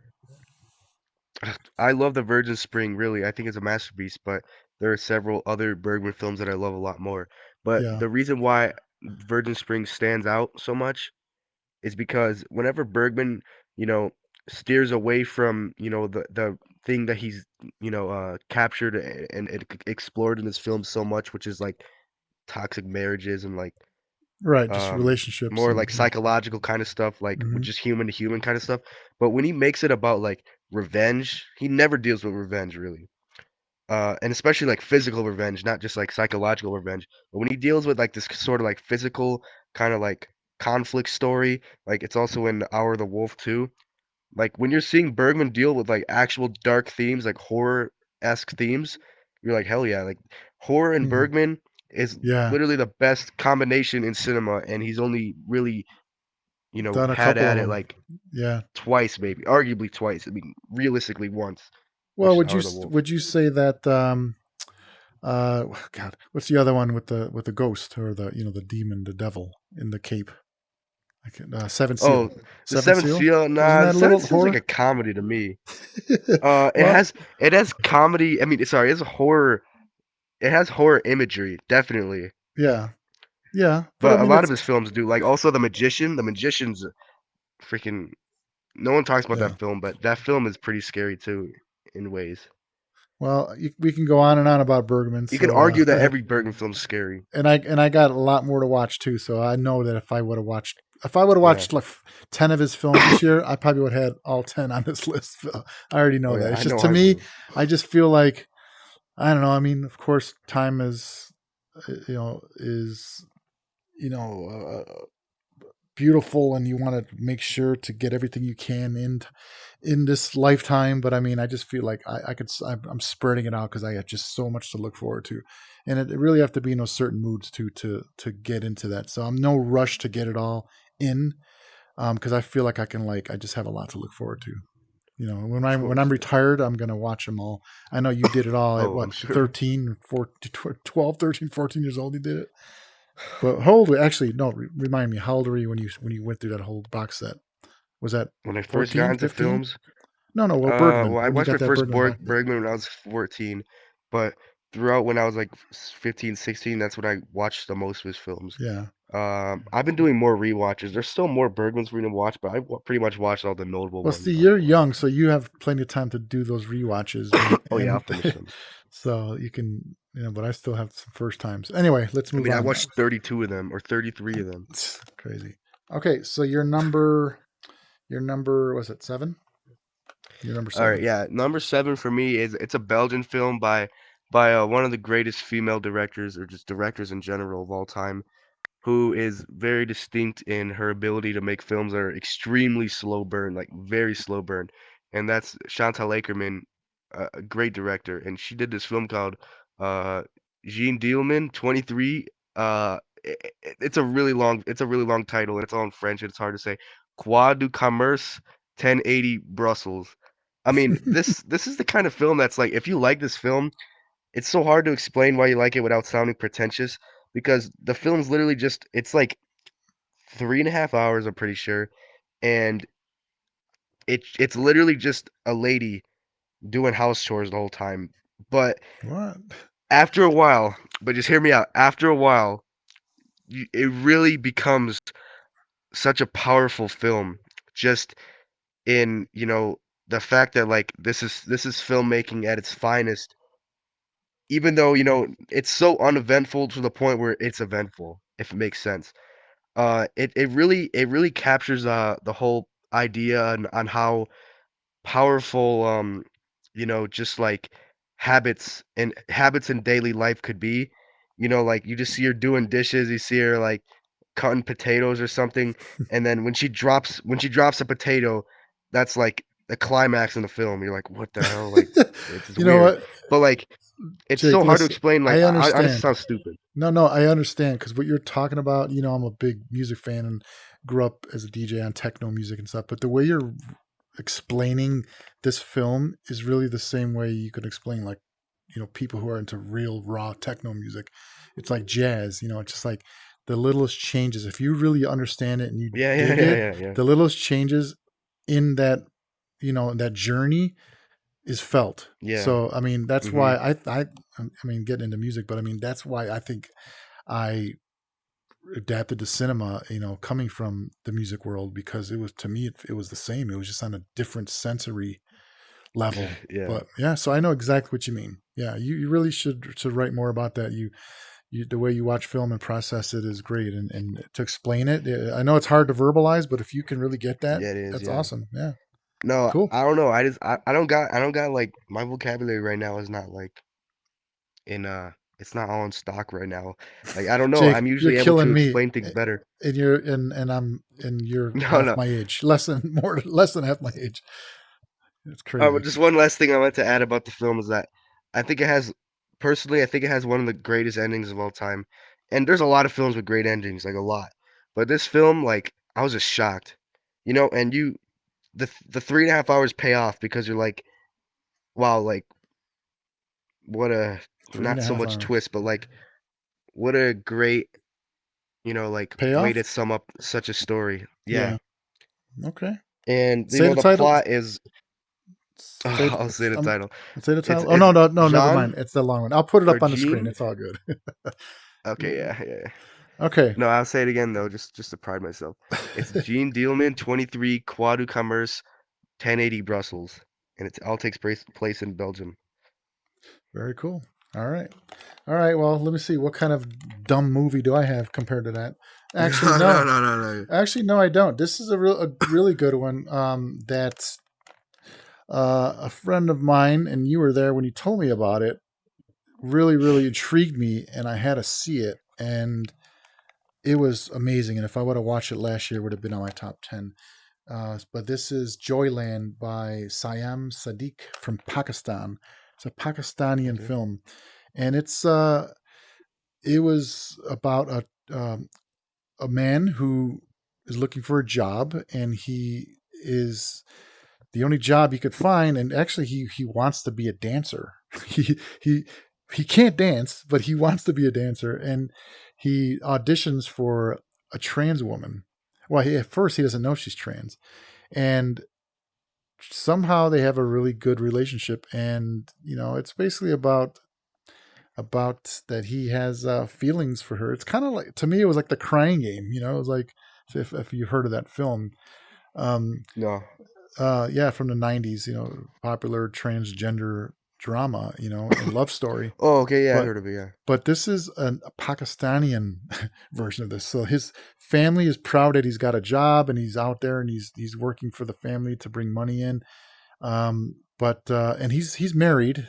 He's married, by the way, to a woman, but he's starting to have feelings for this woman who's the she's the leader of the troupe. She's the main actor or dancer in this show that he's auditioning for, and he got the part. But anyway, just the whole journey of this, but like the taboo element of this, which must have been filming this in Pakistan, Yeah, which oh was, yeah. and it just goes to show you, watching world cinema, that we're all the same. We all have the same. We're all human, and it's just great to see these kind of stories coming from all around the world. So it's a really good movie, Yeah. a love story about transgender. So it's interesting. It was really well acted, and I'm really surprised I didn't hear more about it. But I don't know. I think this is one that will probably get into that Criterion closet one day and appear in their Maybe, collection, yeah. because it's pure art, and Seems like it would. I don't know much about the director, but I think you'll be hearing more from him. So, all right. Probably not from Pakistan though. Yeah. Well, that's a lot like I was talking about the Iranian film, where you make a film from your home and then you have to leave it because you just aren't welcome anymore, sadly. Okay, so Yeah. what is your number 6? So my number 6 is honestly one of the best dramas of all time, called Secrets and Lies by Mike Lee. Oh Uh, yeah, I've heard of this this. film is it's so amazing. I think it has such great acting. Um, and the screenplay alone is just amazing. Like it feels like a play, like the smoothness of a play, and like all the character development, and like how you care about the characters so much. And you can really sympathize for all these characters, and it just comes together so well. And it has this certain set piece at the very end of the film where like all these characters, there's so much tension between all of them, and they all have a cookout, and it's just like it's a cinema right there, like, honestly. But Yes. the film is uh all I gotta say about it, it's a great drama in literally every way. Beautiful filmmaking. But Yeah. Well, I heard a lot the about whole Mike premise of Lee. the film is that, Hmm. yeah, I've only seen one of his films. This is the first one I've ever seen. But I know that he's made other great films. But the premise of Secrets and Lies is basically this black lady. She was raised by a black family, but it was revealed to her when she was younger that they're not her biological parents. So her real parents die, and she's like, "Oh, I want to find out who my biological parents were." Yeah. So she finds out her biological mom was white. Oh So, and wow. she's like shocked because she thinks she's full on black, Right. but she found out that her real mom is white.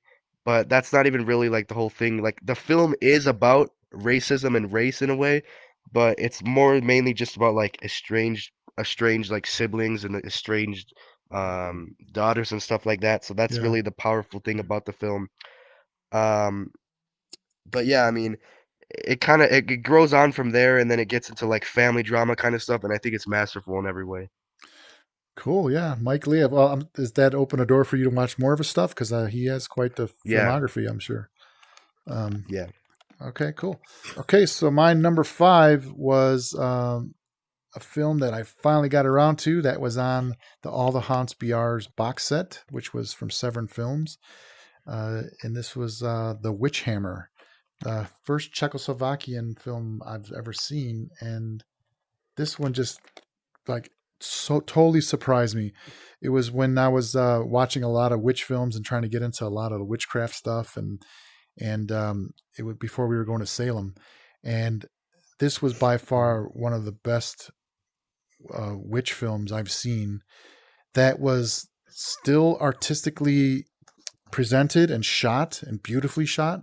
I should add, but it still had a level of exploitation and campiness that obviously is what put it into the Severin set. Um, but it was the perfect balance of like art and trash because the violence and just the theme overall was very exploitive, and but it was shot like beautifully. So just think Suspiria, think Fulci stuff, where it's just like beautifully artistically crafted, but the story and just the violence and everything was just exactly to give those fans what they want. But yeah, so Witchhammer was great film, Czechoslovakia. All right, so I don't know if you want anything. Well, okay, go on. Yeah, just move on to your five then. What's your number five? Oh, what happened? I jumped. Oh, sometimes you My hit those number buttons. five. Hold on, let me put that. It's all good. Go ahead. Yep. Okay, sorry. My number five is Touch of Evil by Orson Welles. I remember Oh my God, this is trying the to first watch time this you saw it? film. You only saw it? Yeah, I thought you saw that a long time ago. Yeah, it's another one I yeah, didn't that's, get that's what to. I'm saying. I Okay. remember I watched it. I think like the first 40 minutes, Okay. and I was loving it. But I remember it was like a long day. Like I think I opened at Smith's that day, and I was just so tired. I was like, why the hell am I even watching a film? And I fell asleep. Like I just turned it off, and I was like, I need to go to sleep. Like I'm See, playing now you myself. understand what I talk about. When you know something's good, sometimes you shut it off because like, you know what, this deserves way more of my attention. Of It course, yeah, yeah, of deserves course. it Well, I deserves, was literally gonna fall asleep yeah. anyways. And so like that's why a lot of times I just don't sadly sometimes I don't get back to them. But anyway, Yeah, continue. that's what Yeah, I'm good. saying. Yeah. I didn't get back to it for Mhm. months, Mhm. and I was like, I need to watch Touch of Evil. I need to watch Touch of Evil, and I did. And from that first opening shot, which is probably the best opening shot of all time. Like I'm not even kidding. Probably the best opening shot I of all heard of time. it. I heard about it. Yeah. Uh, and it's one of the best noirs of all time. Charlton Heston, he plays a Mexican. And he's listening to people speak Spanish, and all he says is like, "Oh, see," like that's all he says. Like, bro, you don't understand what they're saying, but whatever. Buongiorno. Um, yeah, like, he's literally like that. But yeah, I thought his character was pretty cool, and Orson Welles, he's always great I mean, he's a really great actor as well as director, obviously. Mhm. But great characters in that film, a great story.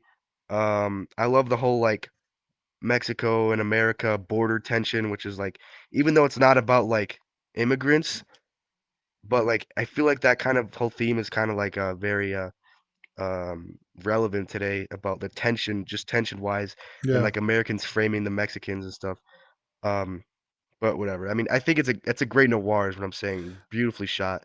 Yeah, that's on my list of shame. I never got to that one. And actually they had some screening. They had a screening at the Beverly Theater here in Vegas of Oh, that. really? They And showed it? I yeah, and I wanted to go, but it was like on a Tuesday or something and I couldn't go, but yeah, one day that'll definitely have to catch that film. So, especially that you saw it too. All right, very Yeah. cool. So we're kind of brisking along now.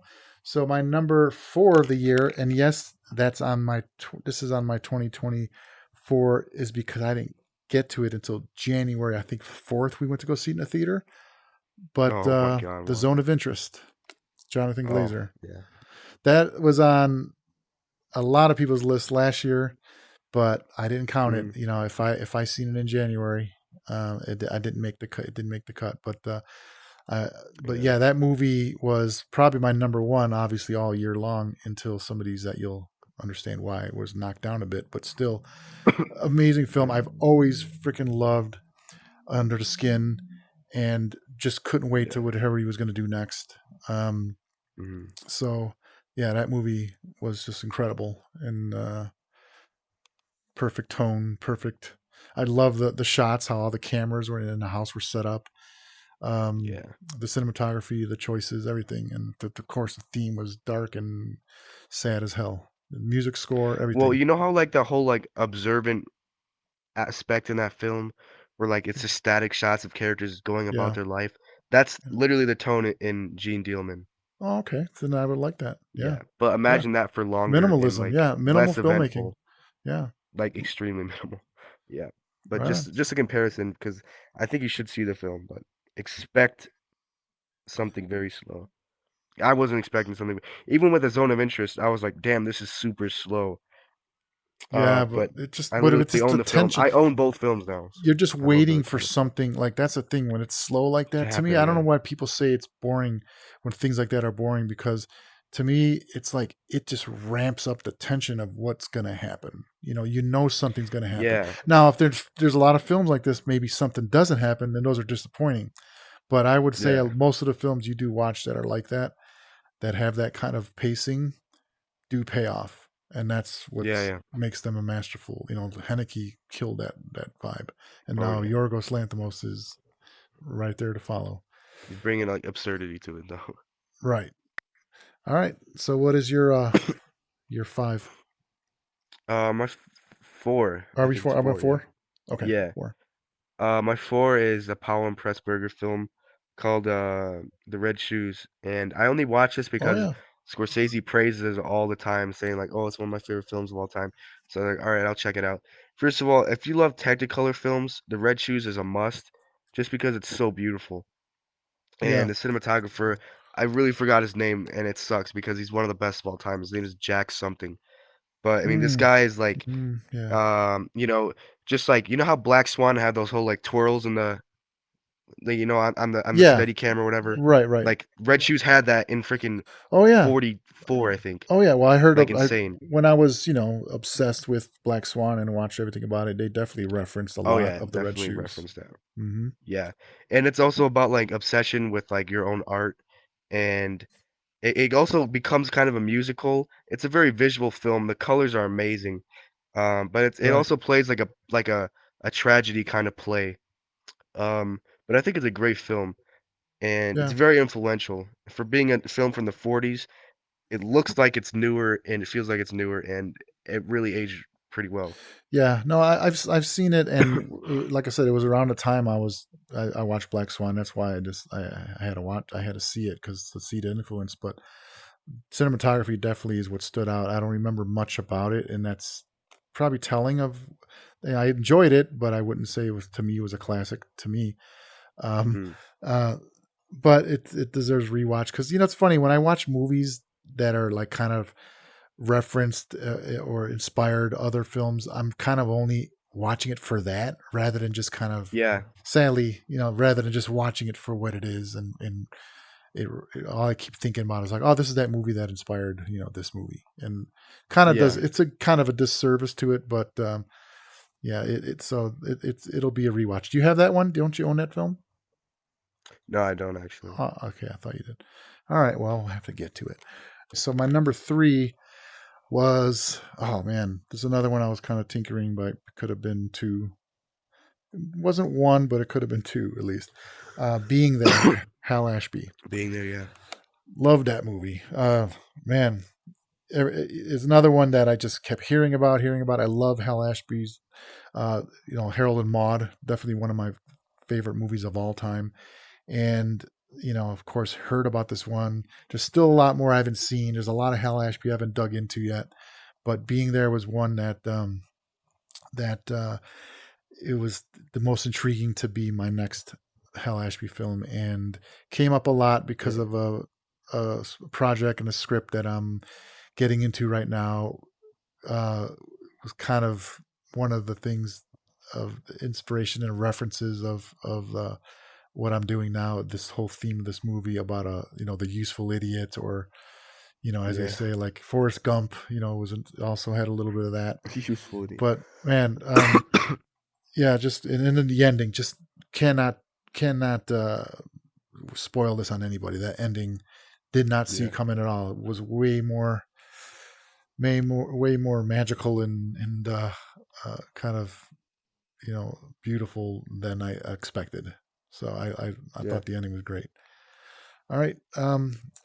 Anything you want to mention on it, or what did you think of it? I know we Oh watched that one yeah. I together mean, too. I thought being there was amazing. Yeah, because first of all, I think it's a great comedy, and the performance by if you remember the actor's Peter name, I Sellers. forgot. Yeah, Peter Peter Sellers. Sellers was great, Mm-hmm. and I think it's most notable for, yeah, sure, it's ending, but I think it's very charming is the word Yeah. that comes to mind when I think of this film because I don't know, it's like a feel good kind of film, even though it's got really sad moments. Yeah, it was kind. It was And that's there just was some how funny Harold and Maude moments. is too. Like it's Yeah, like smile through the pain is kind of like the theme.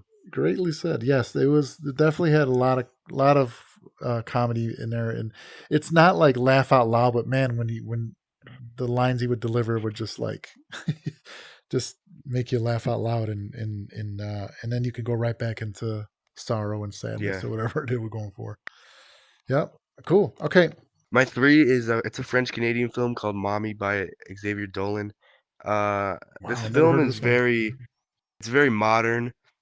It takes place in like a fictional world, which I don't want to spoil because like it's weird because it's the same kind of world, but it has one certain law that exists in this world that like comes into play at the very end of the film. Not that it really matters. I really didn't even have to mention that, but I feel like that was a really weird aspect of the film that I've never seen. Um, but this film has great performances. It's very like kind of vile. Like it's basically about this young kid who he was in like a detention center, but he has to go back to his mother because like he was way too violent there. And this kid's like actually like this kid's dangerous. Like he sucks. But basically, it's very charming because their neighbor is like kind of like regulating their lives because like the mother's really struggling with like love life and stuff and like paying bills and stuff. And it's like it's kind of like a love triangle, except it's not like sexual in any way. It's just like them helping each other out. It's a very charming film, even though it has its moments of like, violence and tension. Yeah. But the use of the song Wonderwall in this film is just like Oh, unbeatable. beautiful. I love Like that that's what it's song. known for. And Really? also the Huh. notable thing about the film too is that it's shot in a ratio of like it's vertical, like the way you hold your phone and how you see that, like that's how Yeah. the film is shot. It's weird. But Wow. I don't and you're thinking like at first you're like, what the hell is this? But like you get used to it and you're just like I was enthralled in the film, Wow, I engaged never in the heard of film the this. whole time. I never heard of this film, and just to hear You that should it see it, included that seriously. It's Oasis amazing. song, now it puts me in that Yeah. time, and I remember the time period. So was this around the time because that song came out in Nah, like it was 2014. That was like 2008. okay, yeah, because that song was like probably 97, 96, something Oh, like that. oh yeah, the song. Yeah, Wonderwall. 90s. So Yeah. okay, all right, cool. Thanks. I never even heard of that one, but thank you for that one. All right, so let's move Yeah. on. So my number two of the year was another Italian masterpiece that you recommended and we featured on the show, and that is De Sica's Miracle in Milan. Oh, it's great. It's great. That movie was just so memorable and magical and like just uh, whimsical and just all these great words that totally are fitting for the feeling and that you got from that film. It was like to me, it was like discovering the Wizard of Oz again. Like for a kid must have felt when he watched Wizard of Oz, because to be into um, Italian cinema and then just uh, hear so much about this great director that I never even seen his work before, and the story was just unbeatable, and the effects were, from what I remember, were not Dated, but good. great, but served a story. And it I think it's was a very charming film, yeah. very charming, very good movie. So thank you for that one. All right, so what was your two? My number two is a Hungarian film by Bela Tar. Oh yeah. called Another director I never Werkmeister watched. Harmonies. Okay. Now this is a film where literally half of the film is long takes like that are like 10 minutes, and the first shot's 10 minutes, and it's amazing. Um, and this film is very like it's so dependent on like its mise en scene. Like what's in the shot, when it's in the shot. Okay, you come over here at this point. Um, like the direction is so monumental and so powerful, Hmm. and it feels like you're watching something like divine. That's how great it is. And not only is the film shot well, but like just the sounds of the film, the theme of the film, and you know when you're watching Bellatar, like you're watching something that's kind of like over your head as a human being. Yeah. What It's just country like is it are these feels like films from? this What country is this from? hungry. Okay, I'm sorry, you did say that. Yeah. Yeah. Yes, I'm okay. Go ahead. But yeah, I know the name, and I was trying to Yeah. picture like where he's from, or where he Yeah, made his it's a films. great film. Um, Hmm.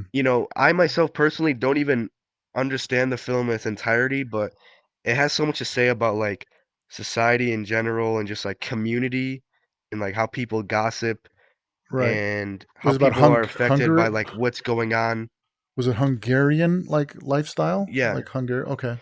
Well, here's the thing though, it's like I don't think I mean, it could be, but it takes place in like a little village and like the people are just like it kind of feels like how It could like have in been anywhere. It could have 2001. been anywhere. It didn't have to be in Exactly, yeah. Hungarian life. Okay.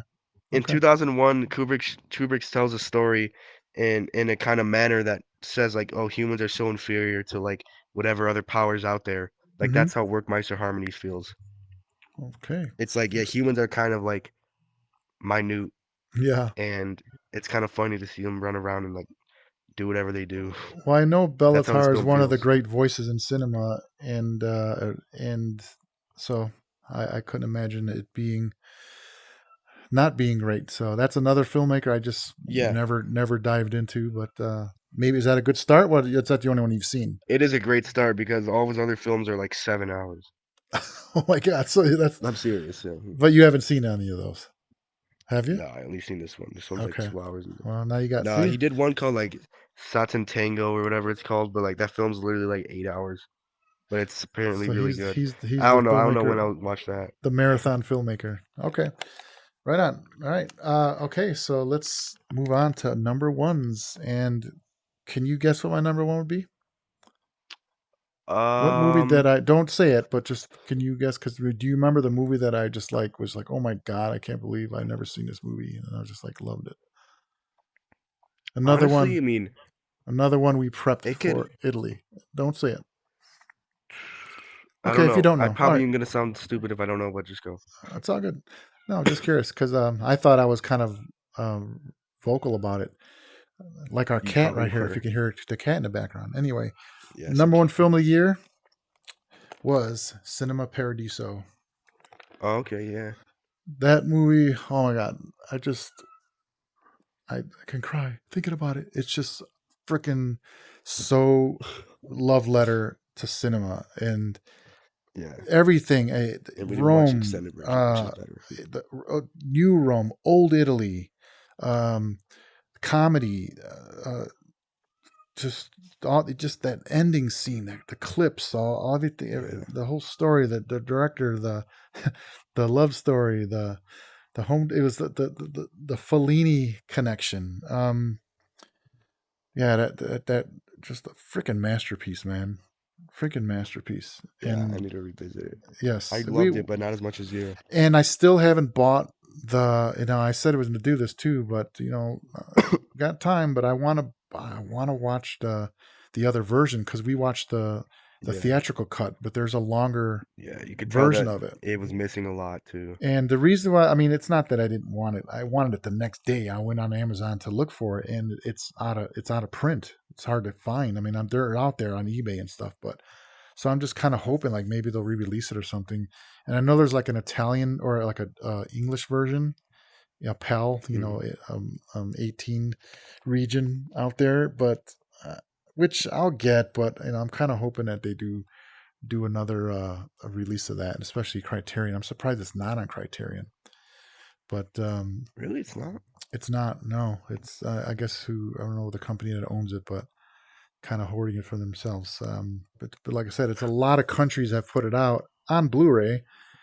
But I just think it needs that American release in a really nice package with a lot more, all the versions, maybe as much old footage and behind the scenes if possible, and pictures and stories, and because I just it deserves that.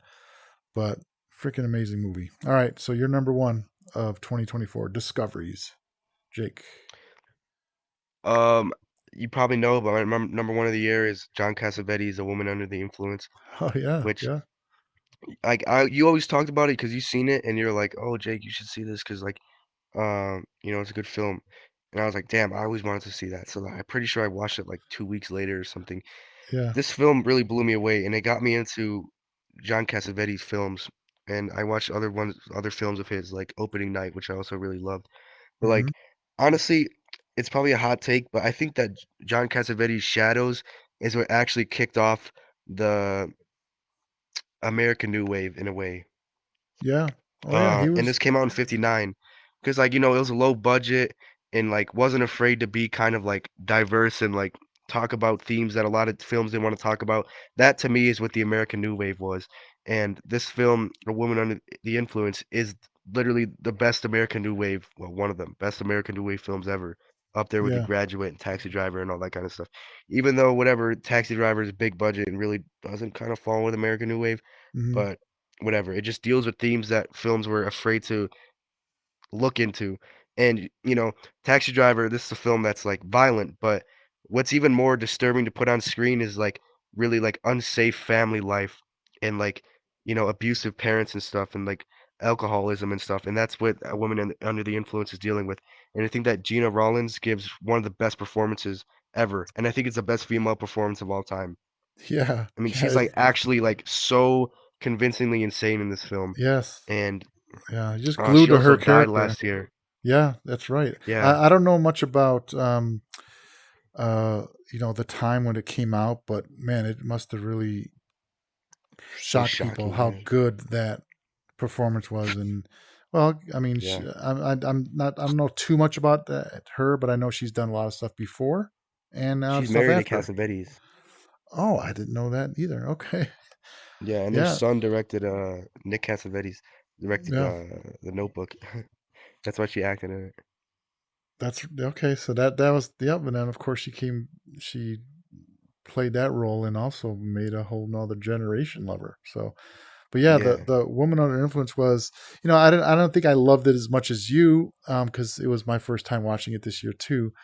But I definitely knew and understood why it made such a splash, and it's funny because like I can watch something and be like totally intrigued and like yeah, original, and it felt like I was there. I felt like I was in that house with her and with that family, and felt yeah, uncomfortable and everything. But to me, it didn't feel it wasn't enjoying. I didn't enjoy the experience. It was more like riveting and everything, but I didn't enjoy the experience to say that I enjoyed the movie. But as yeah, far as like what it did to the viewer, what it does to you while watching it, watching this woman go through this and feeling like what if that was my wife and what if I had to deal with this, you know, yeah, um, was definitely stands out as captured on film and a great piece of art. And um, yeah, but this movie was on my list for a long time because there was a book that came out, The House of Psychotic Women, about from Kayla Janice, who's affiliated with Severn Films. She wrote a book about women in like psychotic women, like women were crazy, like going crazy or just whatever. yeah, And this was one of the films that like I think inspired a whole genre too of a lot of that stuff, a lot of those kind of films that followed. And Rosemary's Baby not being one of them because it was up before it, but I'm saying Rosemary's Baby, A lot of Yeah, so many other movies, like even Fatal Attraction, just like women that were just like messed up and yeah. and But the thing about this yeah. film is that, like, it's raw, though, like, it's not a horror film, it's, like, actual mental No, illness, no, I know. I'm just and, right, you're not, like, right. afraid of it, you're just, like you want her to get help, and, like, Yeah, instead of being afraid of her, it's awkward, like, there's so many scenes in this film, and it's just like, yeah. It's real life. It's damn, real. I It's kinda want it to stop, like, dude, like, this is embarrassing, like, That's what I'm saying. I It don't wanna wasn't. be I there, I don't wanna felt be in this room uncomfortable. with them. Right, I felt Yeah, uncomfortable. But yeah, and yeah, that's what he like does best, Casanovas. not horror in one, not one bit, but just horrific to have to live with that. Yeah, so that's what I'm saying. It Yeah, of course. inspired so much other, um, films of that nature. That of course you could take it into an exploitation realm, and use that to exploit that. But the overall sickness and illness of mental illness was definitely captured on film like no other. So very cool. Mm, All right, so that was number one, huh? Cool. Well, that yep, that's our list. That's it. And this is our marathon show, our 2024. Well, this is our first show of the year, but this is probably the longest we've ever done, and probably will ever do. Well, let's just do this one long show per year. But we will sure. return next month for our next episode, and we're going to take a quick break and we'll tell you what that's going to be. So we'll be right back after this.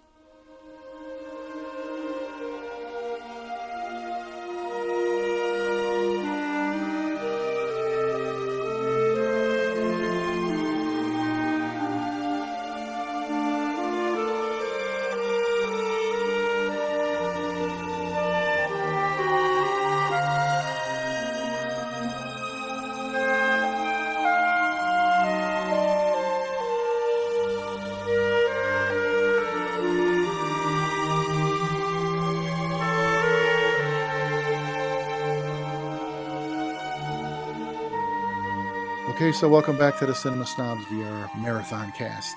And we're going to quickly go into what's going to be our episode 8 February show. And I picked this time. So I picked the theme of J-horror, Japanese horror films. So I know this is a genre that you've probably seen. Well, actually, now to think about it, you did see the good ones, the known ones, and now even like the classic ones that I never got to, which is um, what I hope you picked for me.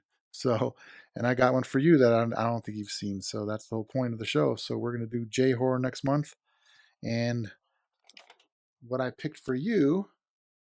Let's scroll down. Or no, actually, yeah, let me get the one I picked for you first. So, oh no, that's not it.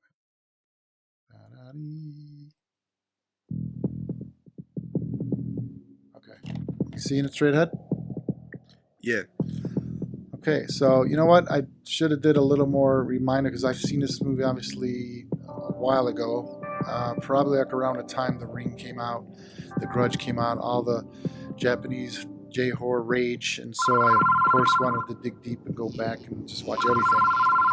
And so I don't remember the exact year, I don't remember the director even, but this is the Suicide Club. it So seems this, like late 90s, early 2000s. yeah, it's early 2000s. But I don't know. Well, this trailer is very minimal. There's not much in it. Kind of doesn't give away much. It just kind of shows you that it's creepy. And the J horror theme, of course, is hair for some reason. Oh yeah, Remember in it's The hair. Ring, Oh hell yeah, dude. It's ghosts, hair and ghosts and then with bone. long hair. But this is funny because I don't remember this trailer because when I was pulling this to show you, it's funny. It doesn't really show the signature scene in this trailer, which is let's say it's on a train, subway train. I know how the film opens. Okay, yeah, and that's not here, but this trailer does show a lot. That there's way more to it. Well, I guess that's it. It's a little bit there, but there's way more to it, and it's a pretty psychological, I definitely dark want to see it. Yeah. J horror film. So that'll be the one we're gonna watch next month. And for your film, you picked. Of course, I know it because I had to pull the trailer, but Who made this? Quite on. Kobayashi is the name of the director. So this film, yeah, Masaki Kobayashi, I think is his name.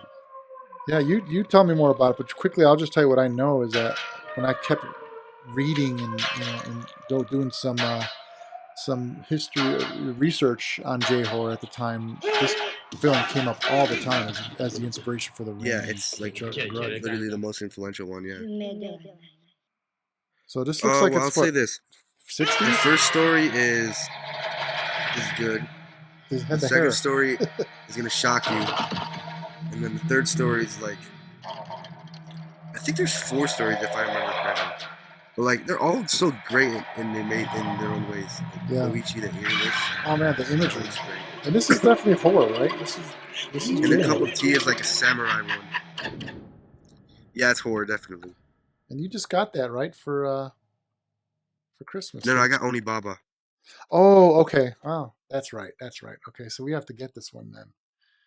We're gonna have to Yeah, get this one. I was about to get it. Is this something we can pick up then? Yeah. Okay. Well, those will be featured on the February show, episode 8, and we will cast these films live on the Cinema Snob Saturday night show.